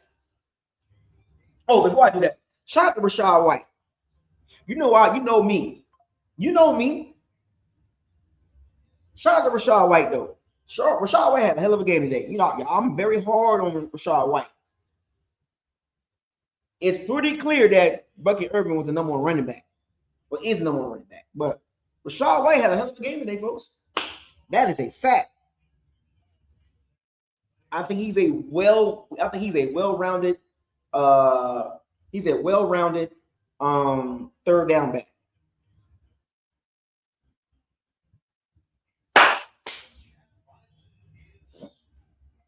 Carlton Davis playing pretty well.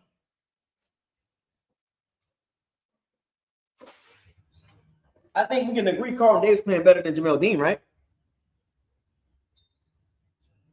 Do we agree with that?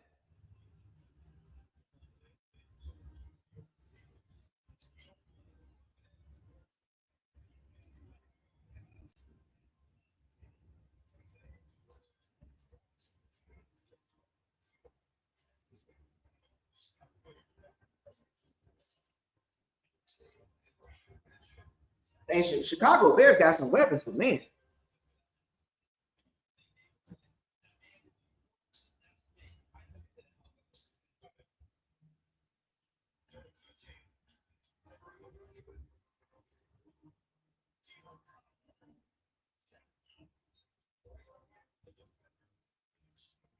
Mike McDonald has got the Seattle Seahawks defense looking really good. First year head coach. They finna be 8-5. Mike McDonald, first year head coach, is coaching much better than Todd Bowles.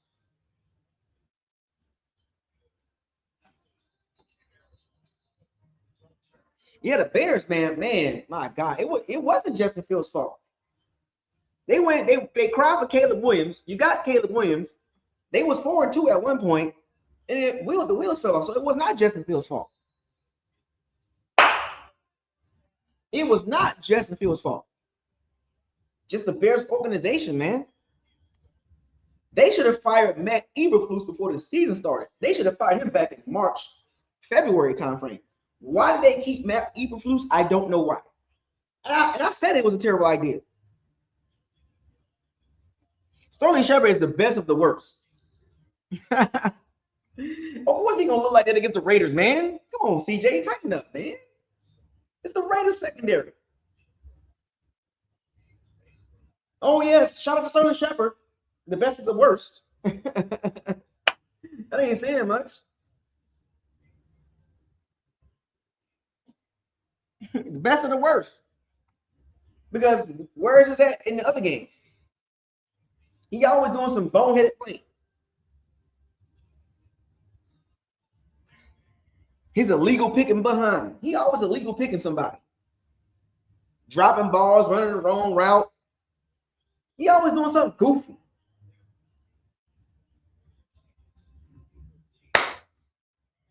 You're right. Caleb Williams got all these with Romeo Duzier, Keenan Allen, DJ Moore, two good running backs, Cole Kmet. Justin Fields never had none of that. Caleb Williams is 4 for 7 for 19 yards. 4 for 7 for 19 yards. First down. I do this.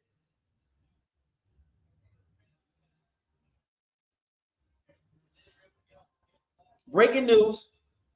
Breaking news, folks. Amazon shareholders call on its board. I'm going to repeat this. Breaking news. Amazon shareholders call on its board to consider investing in the Bitcoin. The Amazon shareholders want to tell the board, the Amazon shareholders, they looking at the Amazon board like, hey, should we invest in Bitcoin?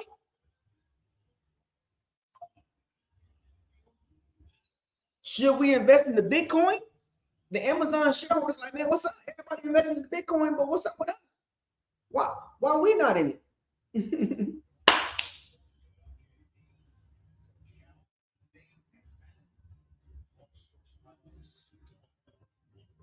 King Cook said Macmillan is no puka.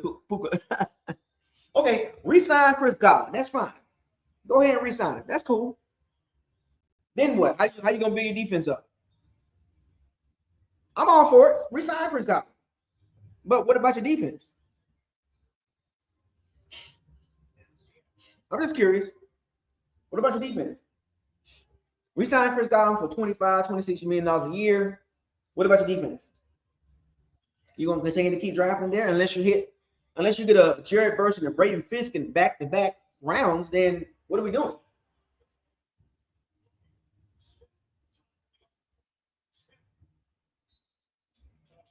What are we doing? Are we going to get a Jared Verse and Braden Fisk next draft, back-to-back first, second round? First down? Because Braden Fisk is leaps and bounds better than Logan Hall.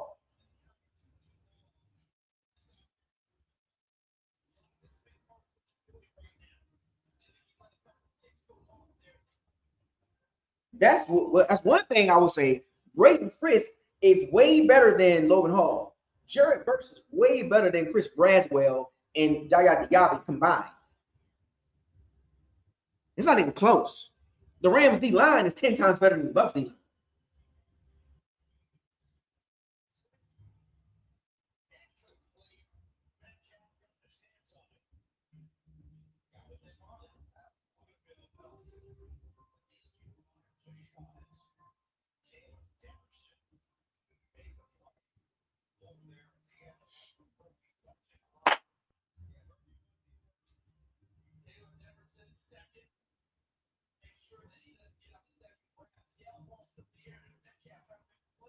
I'm just saying, folks.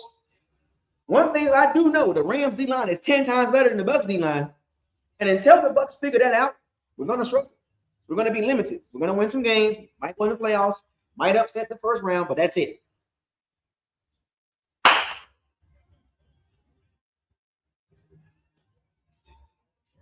Don't get mad at me, folks. The tape don't lie.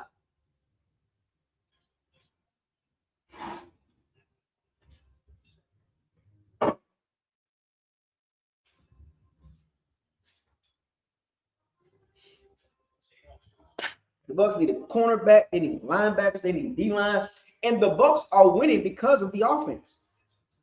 But how long do you think that's gonna last? And we're gonna most likely lose Liam Cohen to one. There's gonna be at least 5 openings this offseason, folks. There's going to be at least 5 head coaching jobs available. And they're gonna call Liam Cohen's agent. Y'all better get y'all mind right for Liam Cohen possibly leaving. Y'all better get y'all mind right. My mind is already there. So I done seen enough of Liam Cohen that he's going to get a lot of phone calls.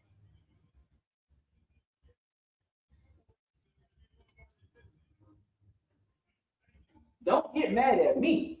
Get mad at Liam Cohen.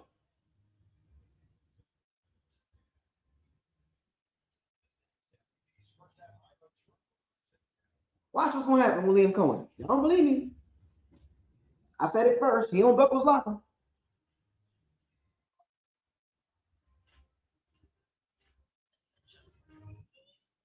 Y'all ain't got to believe me.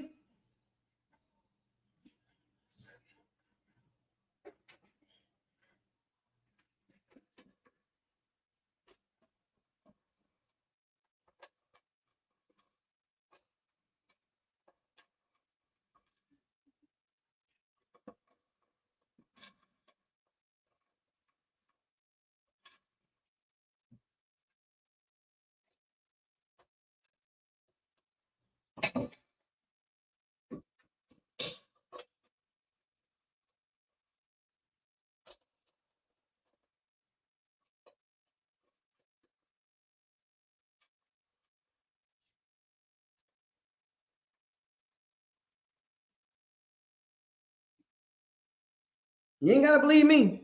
First down. Don't get mad at me. Get mad at Liam Cohen.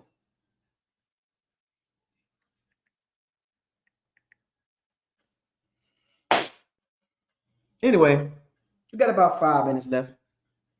I'm telling y'all folks, if the Glazers don't do anything, we're going to lose them. Y'all don't believe me. In my opinion, I think we're going to lose them.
Kirk Cousins got 8 interceptions, no touchdown in the last 4 games.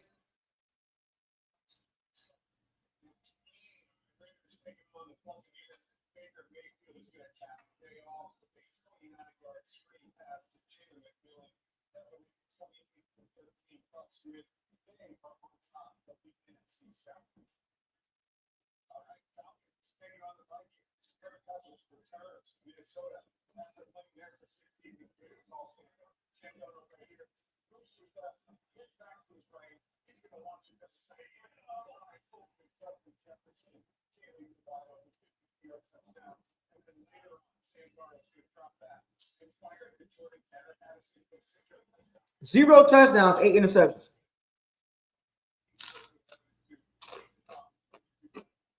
Last 4 games.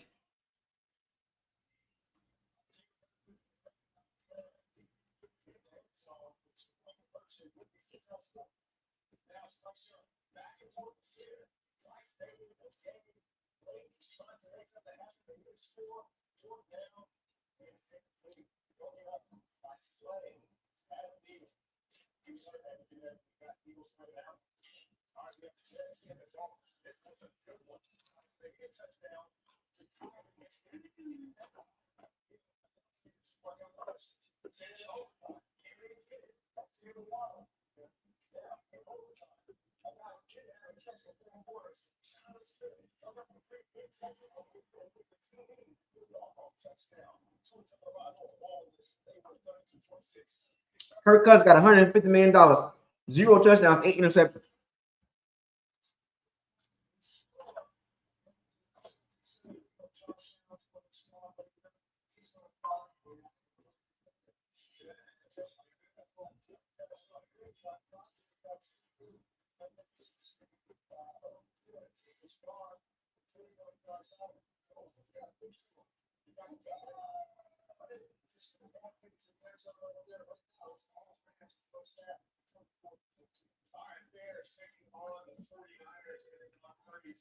The Rams beating the Bears.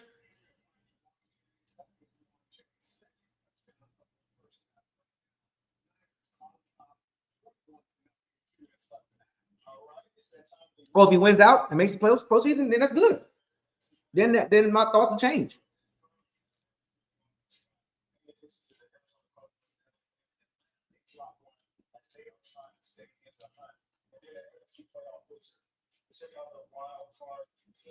You still got to tighten up though.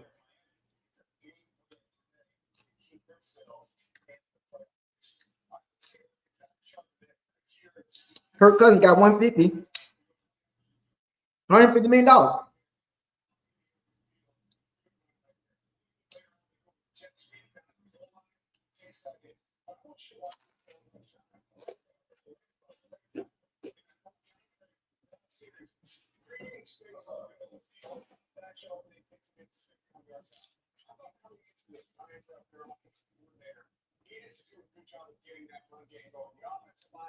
Zero touchdowns, 8 interceptions, $150 million.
Swag surfing.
Bucs gotta tighten up, man.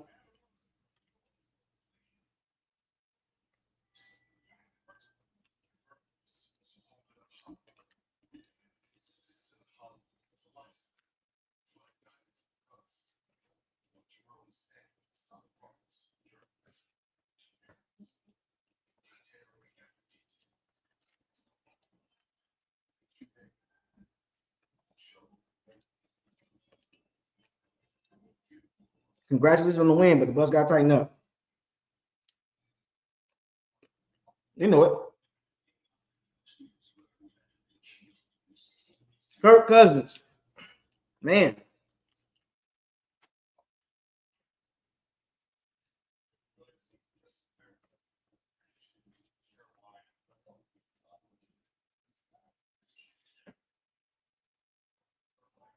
The Falcons look no different than they were last year.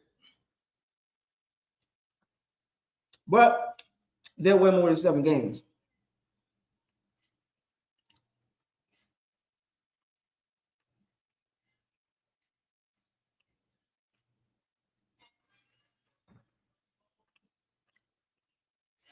Should the Falcons make the switch to Michael Penix?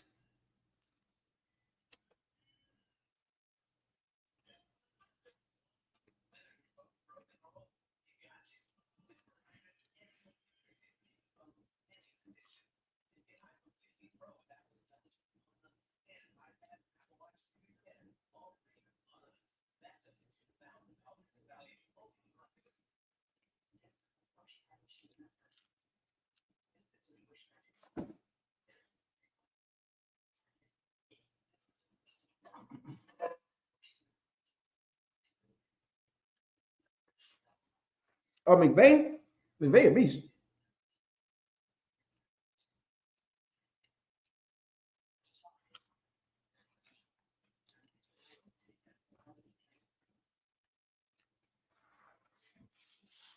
Can we agree that the Kirk Cousins contract is the second worst contract in football right now behind Deshaun Watson?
Seattle team that has not run the ball the way they thought they would this season. Beginning of the right. They are going through the year, number 2 in that department. They certainly set the tone on offense in the first half and carry over on defense as well. Kicks it off to Seahawks without it all to start this second half. Moments ago, it was Evan Washburn with Seattle had bad.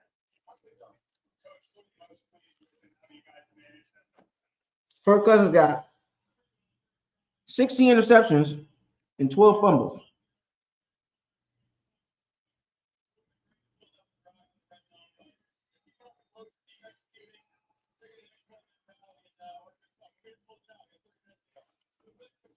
The Bucs can win this division. They just got to win out. I don't trust the Falcons.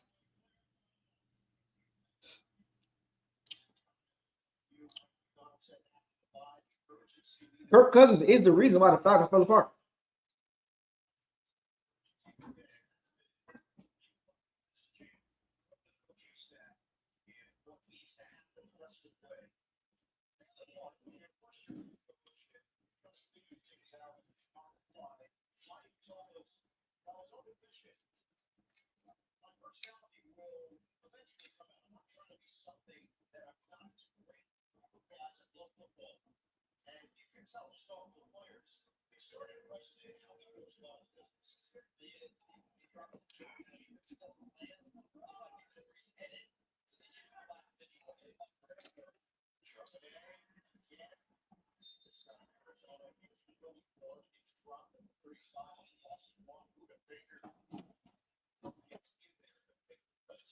I will say this about the Falcons.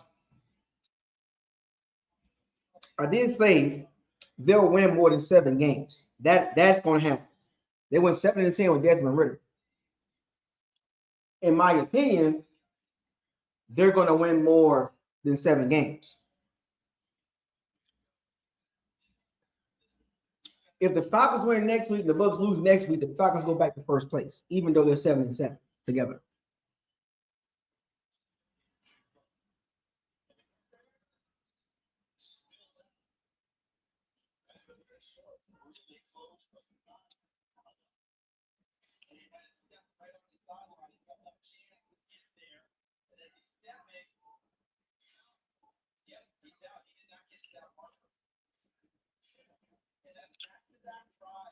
Yeah, the Falcons were 7-10 last year with Desmond Ridder. They're 6-7 right now with Kirk Cousins, and I stand on what I said about the Falcons winning more than 7 games. So my prediction will come true. These next 2 games will put them at 8 wins.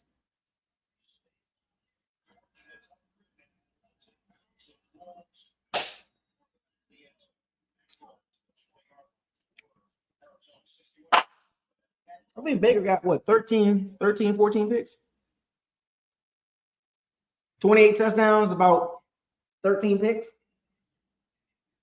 Let me check. Let me double check.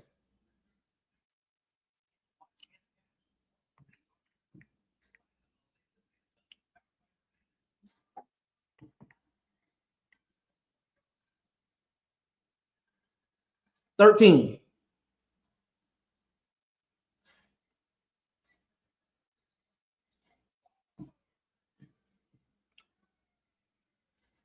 Interceptions.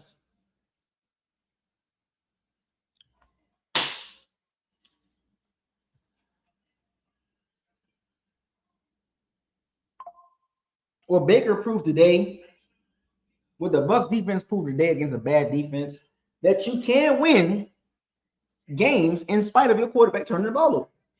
Back in the day, the Bucs couldn't do that.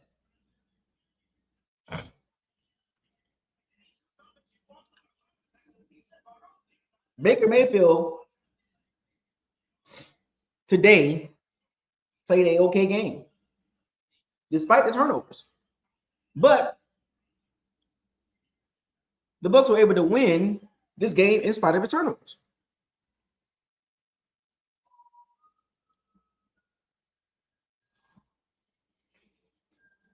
Kirk Cousins got 16 interceptions.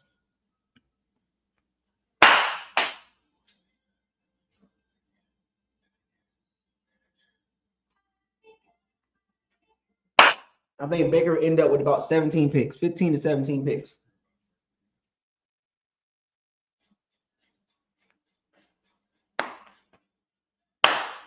Kirk Cousins will probably end up throwing 20 picks. But here's the problem. Throwing 20 picks, but you're not productive. That's not good. You can throw picks if you're productive, that kind of offset it. But throwing picks, and one thing I would say about Baker Mayfield and his 13 interceptions, despite his 13 interceptions, Baker Mayfield has been productive. If he was throwing 13, if he threw 13 interceptions and not being productive, then we got a problem.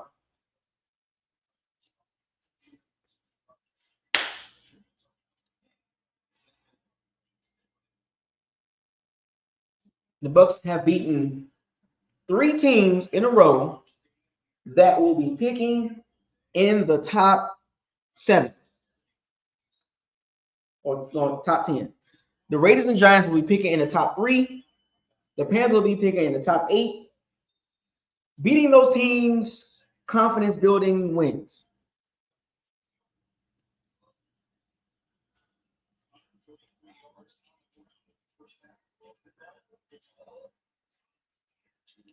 I don't think we'll ever see 30 interceptions again, because I don't think coaches will throw the ball that much. People don't realize how anomaly that season was, because a lot of passing attempts. The more you throw that ball, I forgot how many. I think it was like 626 attempts. I think it was something like that. Like, when you throw the ball that much, you're gonna have a ton of picks.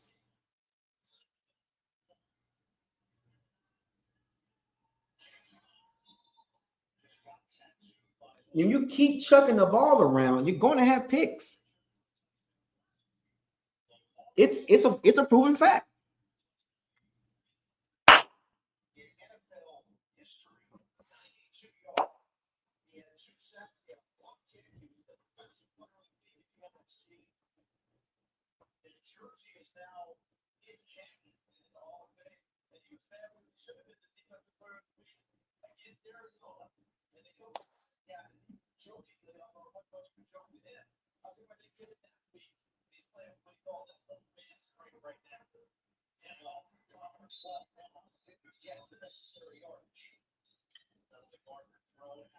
The Bucs got to tighten up, man. Right, King Cook. That's what I'm trying to tell people. We're not going to see that type of offense ever again. That no risky, no biscuit, Bruce Arians bull crap is over with. Well, I ain't gonna say over with. It'll be used in pockets, but it will not be the focal point of your offense. That down the field throwing the ball, Air Coryell, the the Warren Moon, Mike Shermer. I mean, who was the head coach for the Seattle Seahawks for Warren Moon? I forgot who it was. The Warren Moon led offense, the Dan Marino offense, the Bruce Arians, the Air Coryell, that high flying, throw the ball down the field in tight windows offense. You'll see that in the NFL today, but that'll be more in pockets. That will not be the focal point for teams' offenses, right? The closest team that's running that offense right now is the Browns, with Ken Dorsey as the OC. Line up in shotgun and throw the ball around. I mean, throw the ball vertically, not sideways, vertically. And this is why we try to tell people about understanding football, right? That offense was not efficient. That style of offense is not efficient. It's It's boom or bust. The run and shoot with Ernest Givens, Haywood Jeffries. That offense is not efficient long term because teams are going to adjust to that. So Bruce Arians' offense is a dinosaur now. And the closest person that's running the offense right now, what a coincidence, is Ken Dorsey. The OC for the Browns is the closest person in the NFL running that offense right now. The air raid, line up in the shotgun, throw the ball straight ahead. Don't throw the ball sideways. Throw the ball down the field. Take risk. That is not an effective offense. It can be effective in pockets. Even the Chiefs don't run that offense. Remember Patrick Mahomes had 5,000 yards? They were chucking the ball around, but it was a lot of short passes. A lot of attempts, but easy attempts and some Mahomes magic. But you get what I'm saying. The run and shoot, the air raid.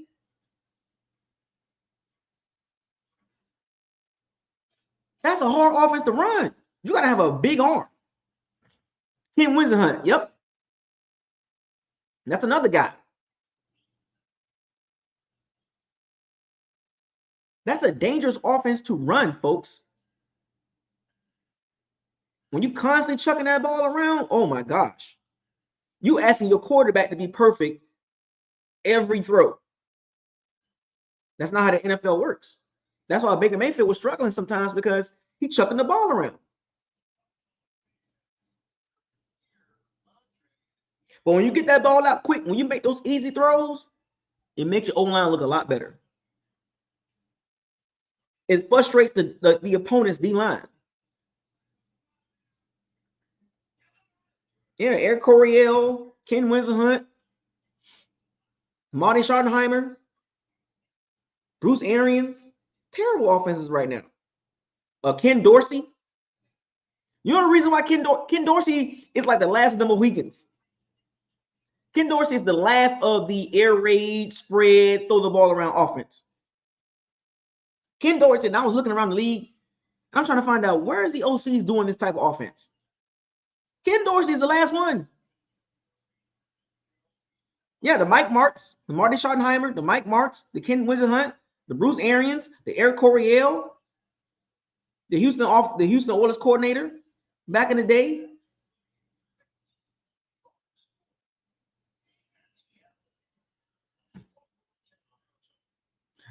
Kurt Warner won the MVP, 36 touchdowns and 22 interceptions. He won MVP. Y'all remember that? When the Rams won the Super Bowl, Kurt Warner had 36 touchdowns,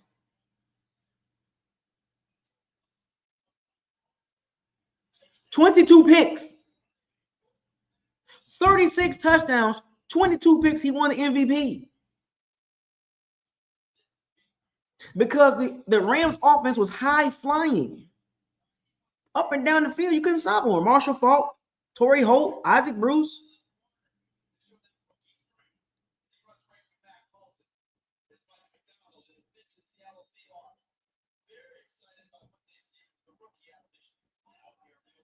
Right, King Cook. This is why I always challenge people to watch football. Watch the philosophies change. You have to watch the offensive philosophies. Stubborn OCs always get fired. Byron Leftwich, Ken Dorsey got fired in the middle of the season. Josh Allen has looked a lot better without Ken Dorsey.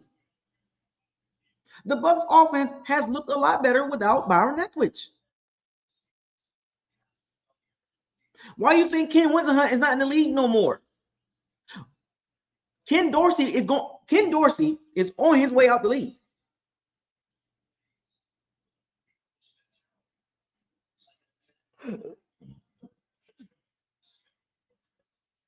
You can't just line up and just chuck the ball around 60 to 70% of the time, 80% of the time. This is why when I look at Baker Mayfield, when I look at Liam Cohen sometimes, I be like, Liam Cohen, what are you doing? Stop chucking the ball around with Baker Mayfield. You have a running game. I want to see 30 attempts, 30 runs. Please, folks, you got to understand offensive philosophies. People so quick to jump on Baker. Look, I jump on Baker because he's trying to do too much.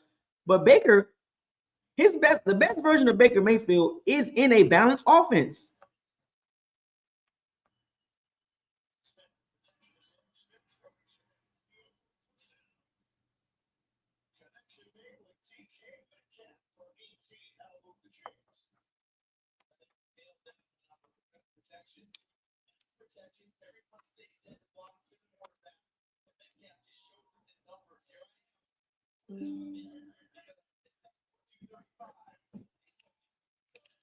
See, with Ken Dorsey's offense, Josh Allen was pressing.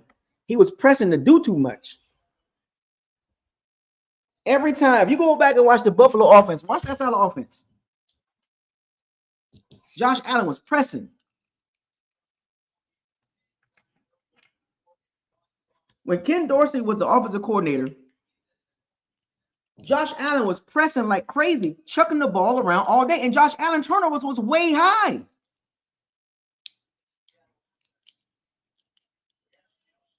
In the minute Buffalo got rid of Ken Dorsey and put Joe Brady in there, Josh Allen turnovers went down. Josh Allen was a turnover guy. Baker Mayfield was a turnover guy. Josh Allen was pressing. Baker Mayfield was pressing.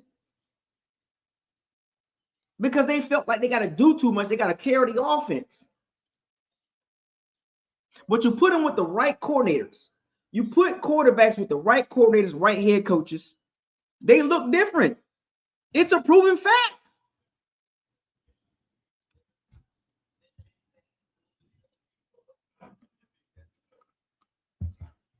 You can't have your quarterback out here going all willy-nilly throwing the ball around. You got to have a balanced attack. And when you throw the ball, make sure the route concepts make sense. This is why Josh Allen looks better. This is why Baker Mayfield looks better. Both of those guys were turnover machines. Top 5 in turnovers. Josh Allen and Baker Mayfield at one point. When you get with a good head coach, a lot of that goes away. You get with Jim Harbaugh. Look at Justin Herbert, more efficient. Look at Jim Harbaugh. What's another coach? Ben Johnson, Sean Payton. When you get with coaches like that, your interceptions go down. But when you play with coaches like Mike Martz and Bruce Arians and Ken Whisenhunt, Eric Coryell, and run and shoot offense, you're going to have a lot of turnovers. Why people can't understand offensive philosophies? This is why I look at Liam Cohen's offensive philosophy. Baker shouldn't have 13 interceptions. He should not have 13 interceptions. That offense is not designed to throw. Matthew Stafford had a ton of interceptions in his earliest career.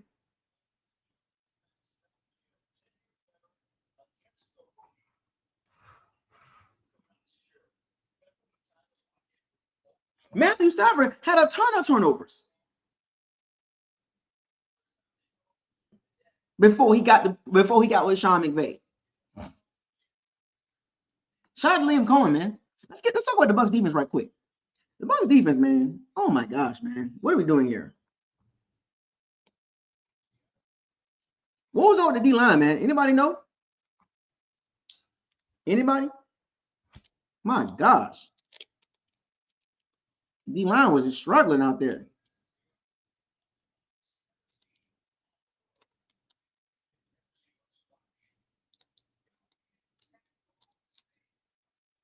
What's up with the Bucs D line, man?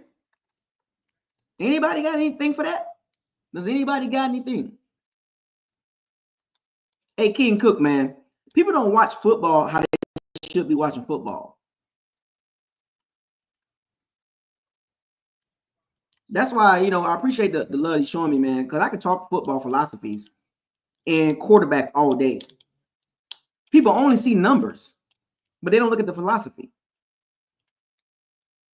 Look, the quarterback is the blame in a lot of cases, right? but also the play calling, the play concept, the route concept, the play design, the spacing. Is the OC giving the quarterback the best opportunity to succeed? That's what you got to ask the question. The reason why Baker Mayfield is able to succeed is Liam Cohen is giving him the best opportunity to succeed.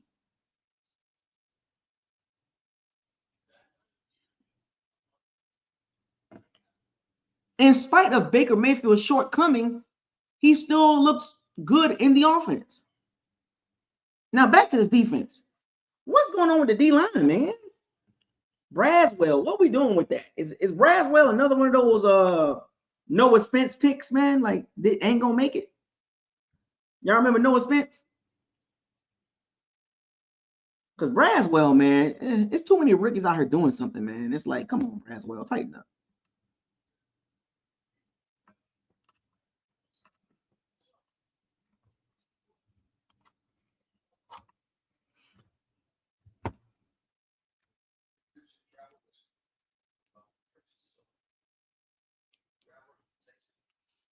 If the Bucs lose Liam Cohen, who gonna be the OC?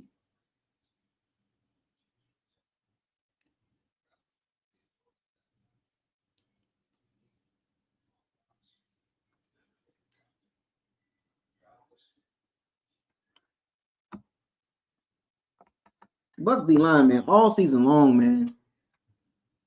It's just been a problem the all season long. You know, Vita and Kalaji Clancy, man, but our outside pass rush is non-existent, man. Is Braswell gonna be another Noah Spence?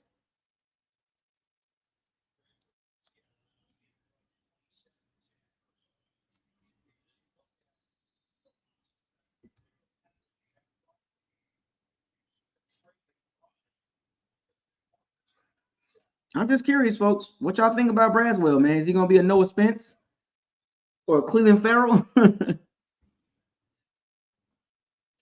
What, Daquan Bowers?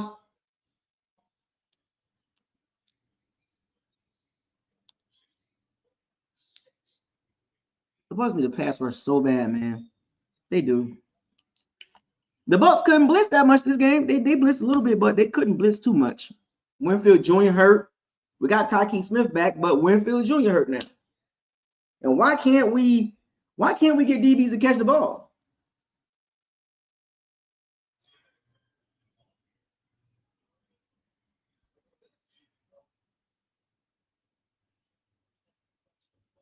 Oh, Grislow was at the game, folks. Look what Grislow said.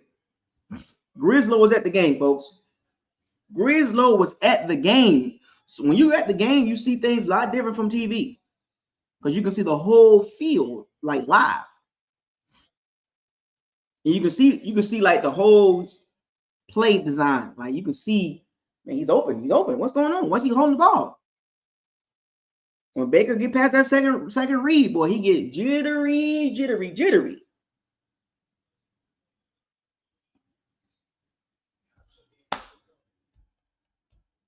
The Chargers are a balanced team. They don't turn the ball over.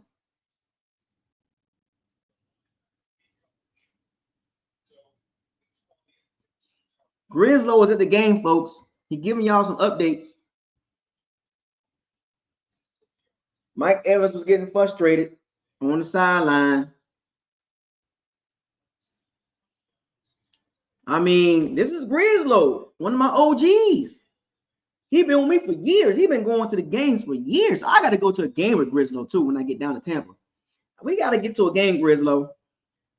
We got to get to a game together soon. And one of these years, you know, me and you just got to go to a game together, man.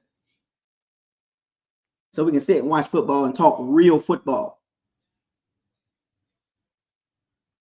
I don't want to talk emotional football with some Bucs fans. I don't want to talk with Baker Bros. I don't want to talk with none of them. We have nothing in common.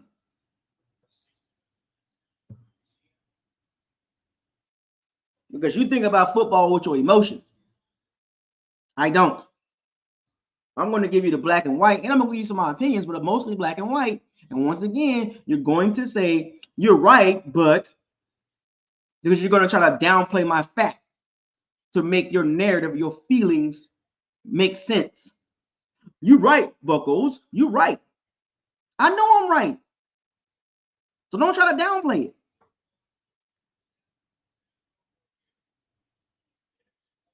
You're right, BucosLocker. But it's just what it is. No, ain't no just what it is. It's 1 + 1 = 2. If you can't accept that, then we have nothing to talk about. If you can't accept the fact, we don't have nothing to talk about. Facts over feelings. Facts over narratives. I'm not a media guy, folks. I don't talk media. I don't focus on one player.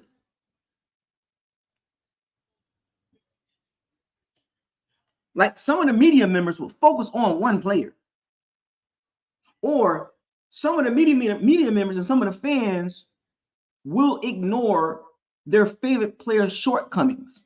Whether the quarterback throwing picks, not making the right reads, or running back not hitting the hole, receiver dropping the ball. If they like you, they're going to excuse that.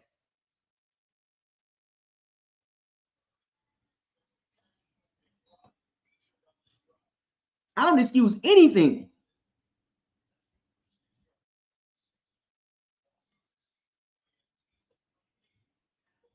Grizzlo calling it out. Where you at, Baker Bros? 3 turnovers today. Can't do that. Unacceptable.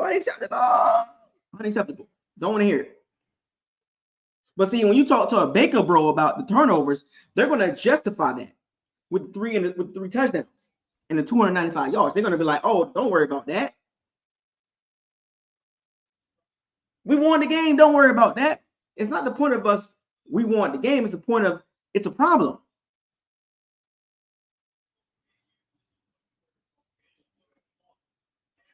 The media like who they like, folks. It's pretty clear. The media like who they like. It is so obvious. They don't like Lamar Jackson. Most of them don't like Lamar Jackson. A lot of the fans. Anytime Lamar do anything bad, they blow it up out of proportion. Patrick Mahomes get the benefit of the doubt all day. And look, Patrick Mahomes is a great all-time great quarterback, but my gosh,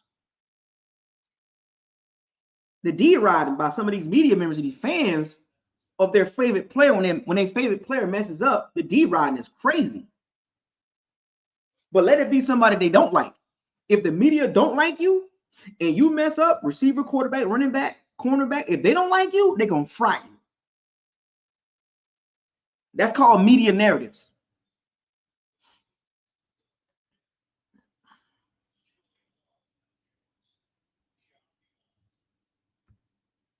If the media member likes you, if they like you, they're going to cap for you no matter how bad you play. They're going to blame everybody else. But if I guarantee you, and I can call out a lot of players, if they don't like you, they're going to eat you up. They're going to eat you alive and make it sound like you a terrible player. And don't question nothing about coaching, the play calling, or anything like that. Some folks hate Baker Mayfield. He throws interceptions. They jump on him. But you gotta look at both spectrums, right? Yeah, he didn't play his best game, but he also played well in spots. Baker's not perfect. He's not a top tier 1, tier 2 quarterback, but he played well today in certain spots. He wasn't asked to do too much towards the end of the game.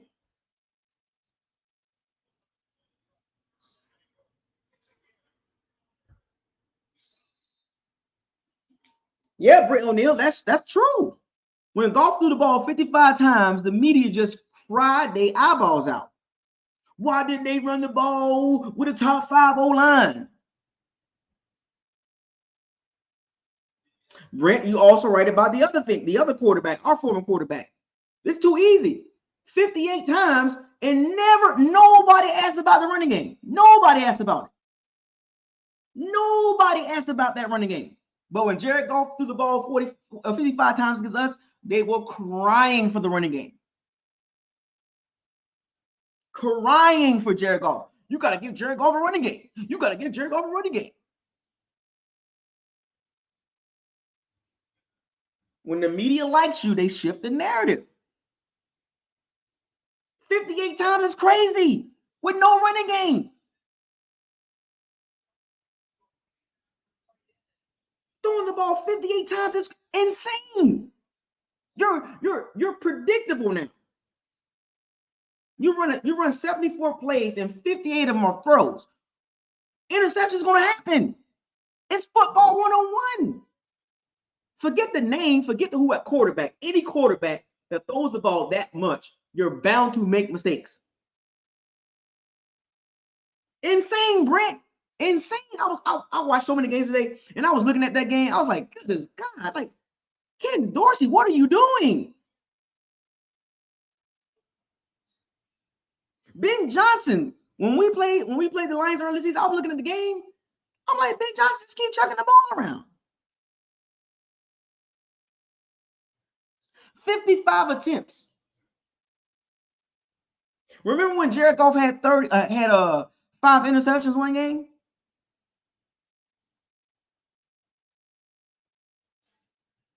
Jared Goff had 5 interceptions one game. Nobody cried about it. Nobody. It wasn't a social media topic or none of that. Jared Goff wasn't trending or none of that. Let Lamar Jackson throw interceptions. Oh, he trended.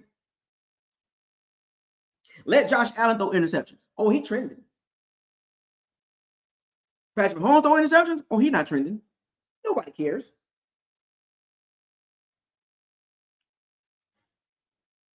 It's insane. Like, it's football 101. The more you throw the ball, the more opportunities you give the defense to intercept the ball. Jared Goff had 5 interceptions. I think Baker Mayfield had a game with 2 or 3 interceptions, and he had 46 attempts. What do you expect to happen? You can't keep asking your quarterback to carry the whole freaking team.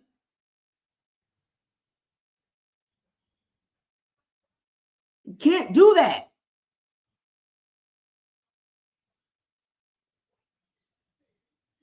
My goodness, what is wrong with the media members and some of these fans is they get so caught up in narratives. Why are you not looking at the scheme? Why is the OC calling so many pass plays? Why is the Bucs running the ball out of the shotgun? Where is the lineup? I formation, H-back in front of the running back, 12 personnel. Instead of this 4 wide shotgun, 1 running back offense.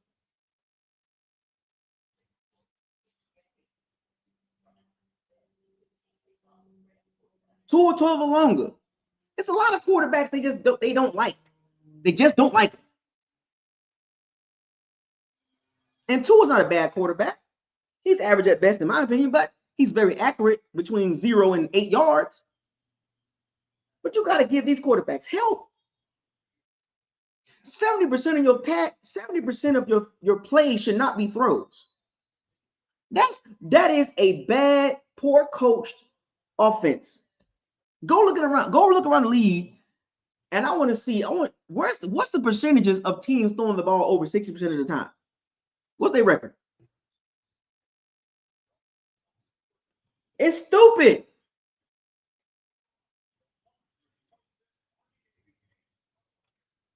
Now, when he said they treated Baker Mayfield, Rashad West, they treated Baker Mayfield like Peyton. What? I was at the game. They treated Baker like Peyton Manning and Drew Brees. You know what I'm saying? You see what I'm saying? Like, come on, man. Come on, man. Nobody cared about the turnovers. Okay. See what I'm saying? Here we go. 3 turnovers. Nah, we don't care because we like you.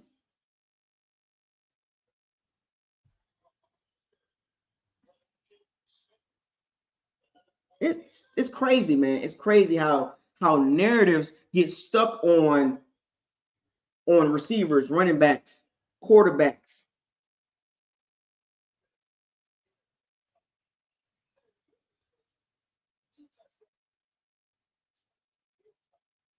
The Rams are destroying the Bills right now. The Rams are destroying the Bills. Sean McVay is really him. Sean McVay teams in December, they tend to win a lot of games. And they tend to get better.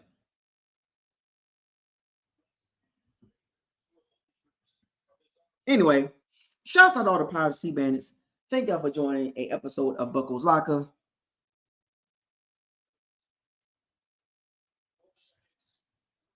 Subscribe to the channel. Like the channel. Share all the videos. Don't forget to hit the notification bell icon to notify you on all new videos that's posted on the channel. With that being said, folks, we're 7-6. Leading the division right now. I got us winning the division at 9-8, 10-7. We got the victory, folks, but the Bucs got to clean up on that passing game, man.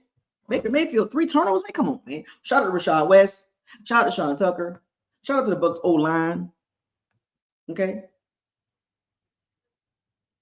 Defensively, Levante David, shout out to you, man.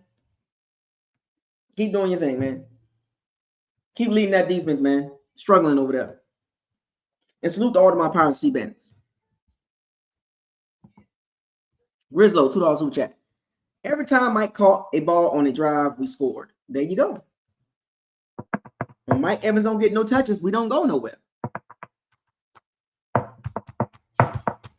You see, Rashad West, you understand where Baker is when with the quarterback hierarchy. Baker Mayfield is not a tier 1, tier 2 quarterback. He never will be. Never.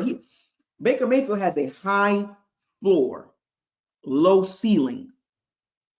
He's not a high ceiling, high floor guy. He's a high floor, low ceiling.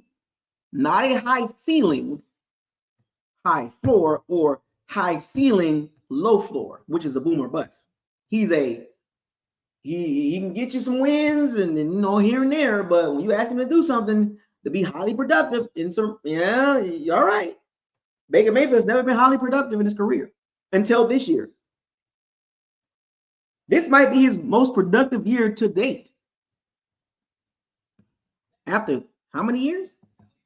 You know what I'm saying? So fire those cannons. Seize the day. Raise the flag. Hashtag consistency is what I'm asking for. Facts over feelings. Don't get mad at me. I don't play the game. I just talk about it. Hashtag probability of a possibility. Hashtag why. Hashtag what are we doing? Hashtag oh, you negative.